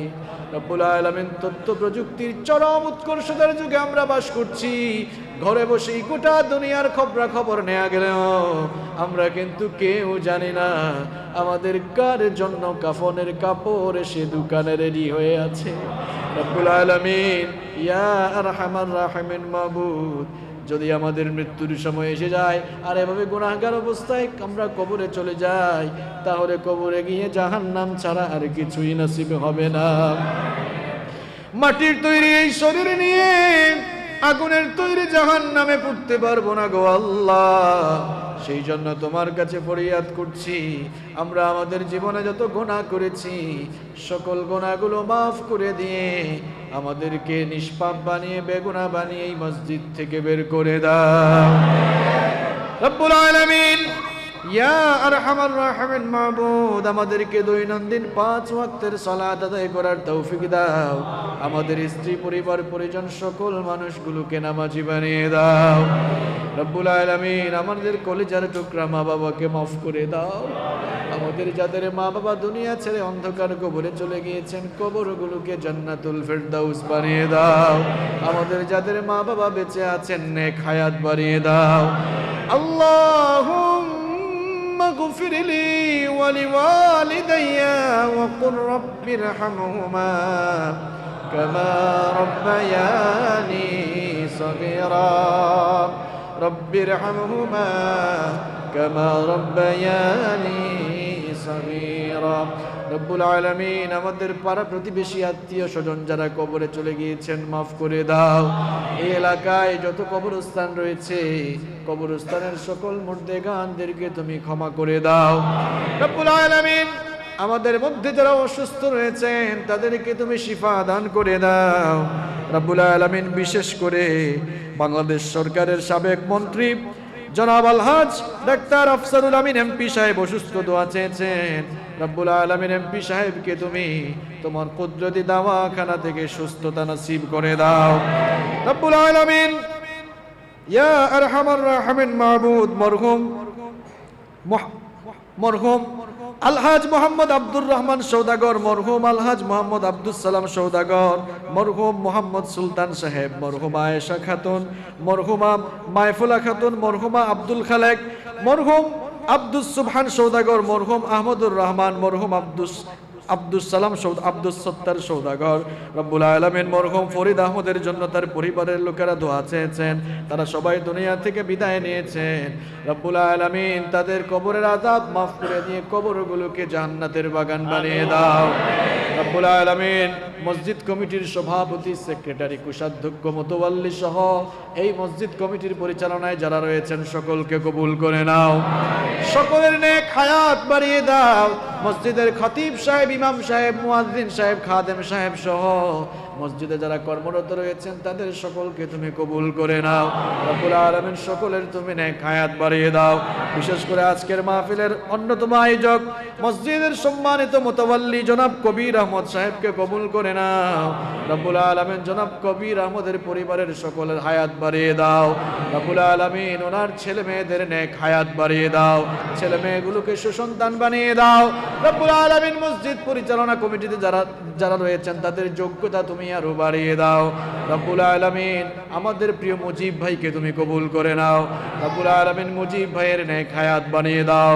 রব্বুল আলামিন, মাহফিলে কথা বলেছেন মাওলানা আবুল কালাম সাহেব, মাওলানা নুরুল আমিন সাহেব। রব্বুল আলামিন, আমার এইসব ভাইদের ইলমি আর আমলগত যোগ্যতা আরো বাড়িয়ে দাও।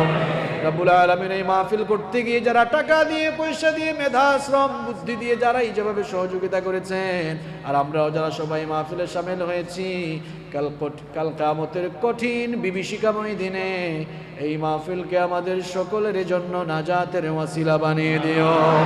রব্বুল আলামিন, আমরা সবাই বাইতুল্লাহ সোনার মদিনা বলে পাগল হয়ে যায়। এখনো আমরা অনেকেই সেখানে যেতে পারি নাই। রব্বুল আলামিন, তোমার কাছে ফরিয়াদ করছি, মৃত্যুর পূর্বে অন্তত একটি বারের জন্য হলেও তোমার পবিত্র ঘর বাইতুল্লাহ এবং তোমার হাবিবের রওজা শরীফ জিয়ারত নসিব করে দিও। আমরা যারা গিয়ে এসেছি বারবার যাওয়ার সুযোগ করে দিও। রব্বুল আলামিন, মাহফিলের উপস্থাপক, মাহফিলের সঞ্চালক, মাহফিলের পরিচালনায় যারা ছিলেন সকলকে তুমি কবুল করে নাও। রব্বুল আলামিন, মিডিয়ার ভাইদেরকে তুমি কবুল করে নাও। রব্বুল আলামিন, আমাদের মা বোনদের গুনাহগুলো মাফ করে দাও। আমার নিঃসন্তান মা বোনদেরকে সন্তান দান করে দাও। মা বোনদেরকে পর্দায় থাকার তৌফিক দান করে দাও।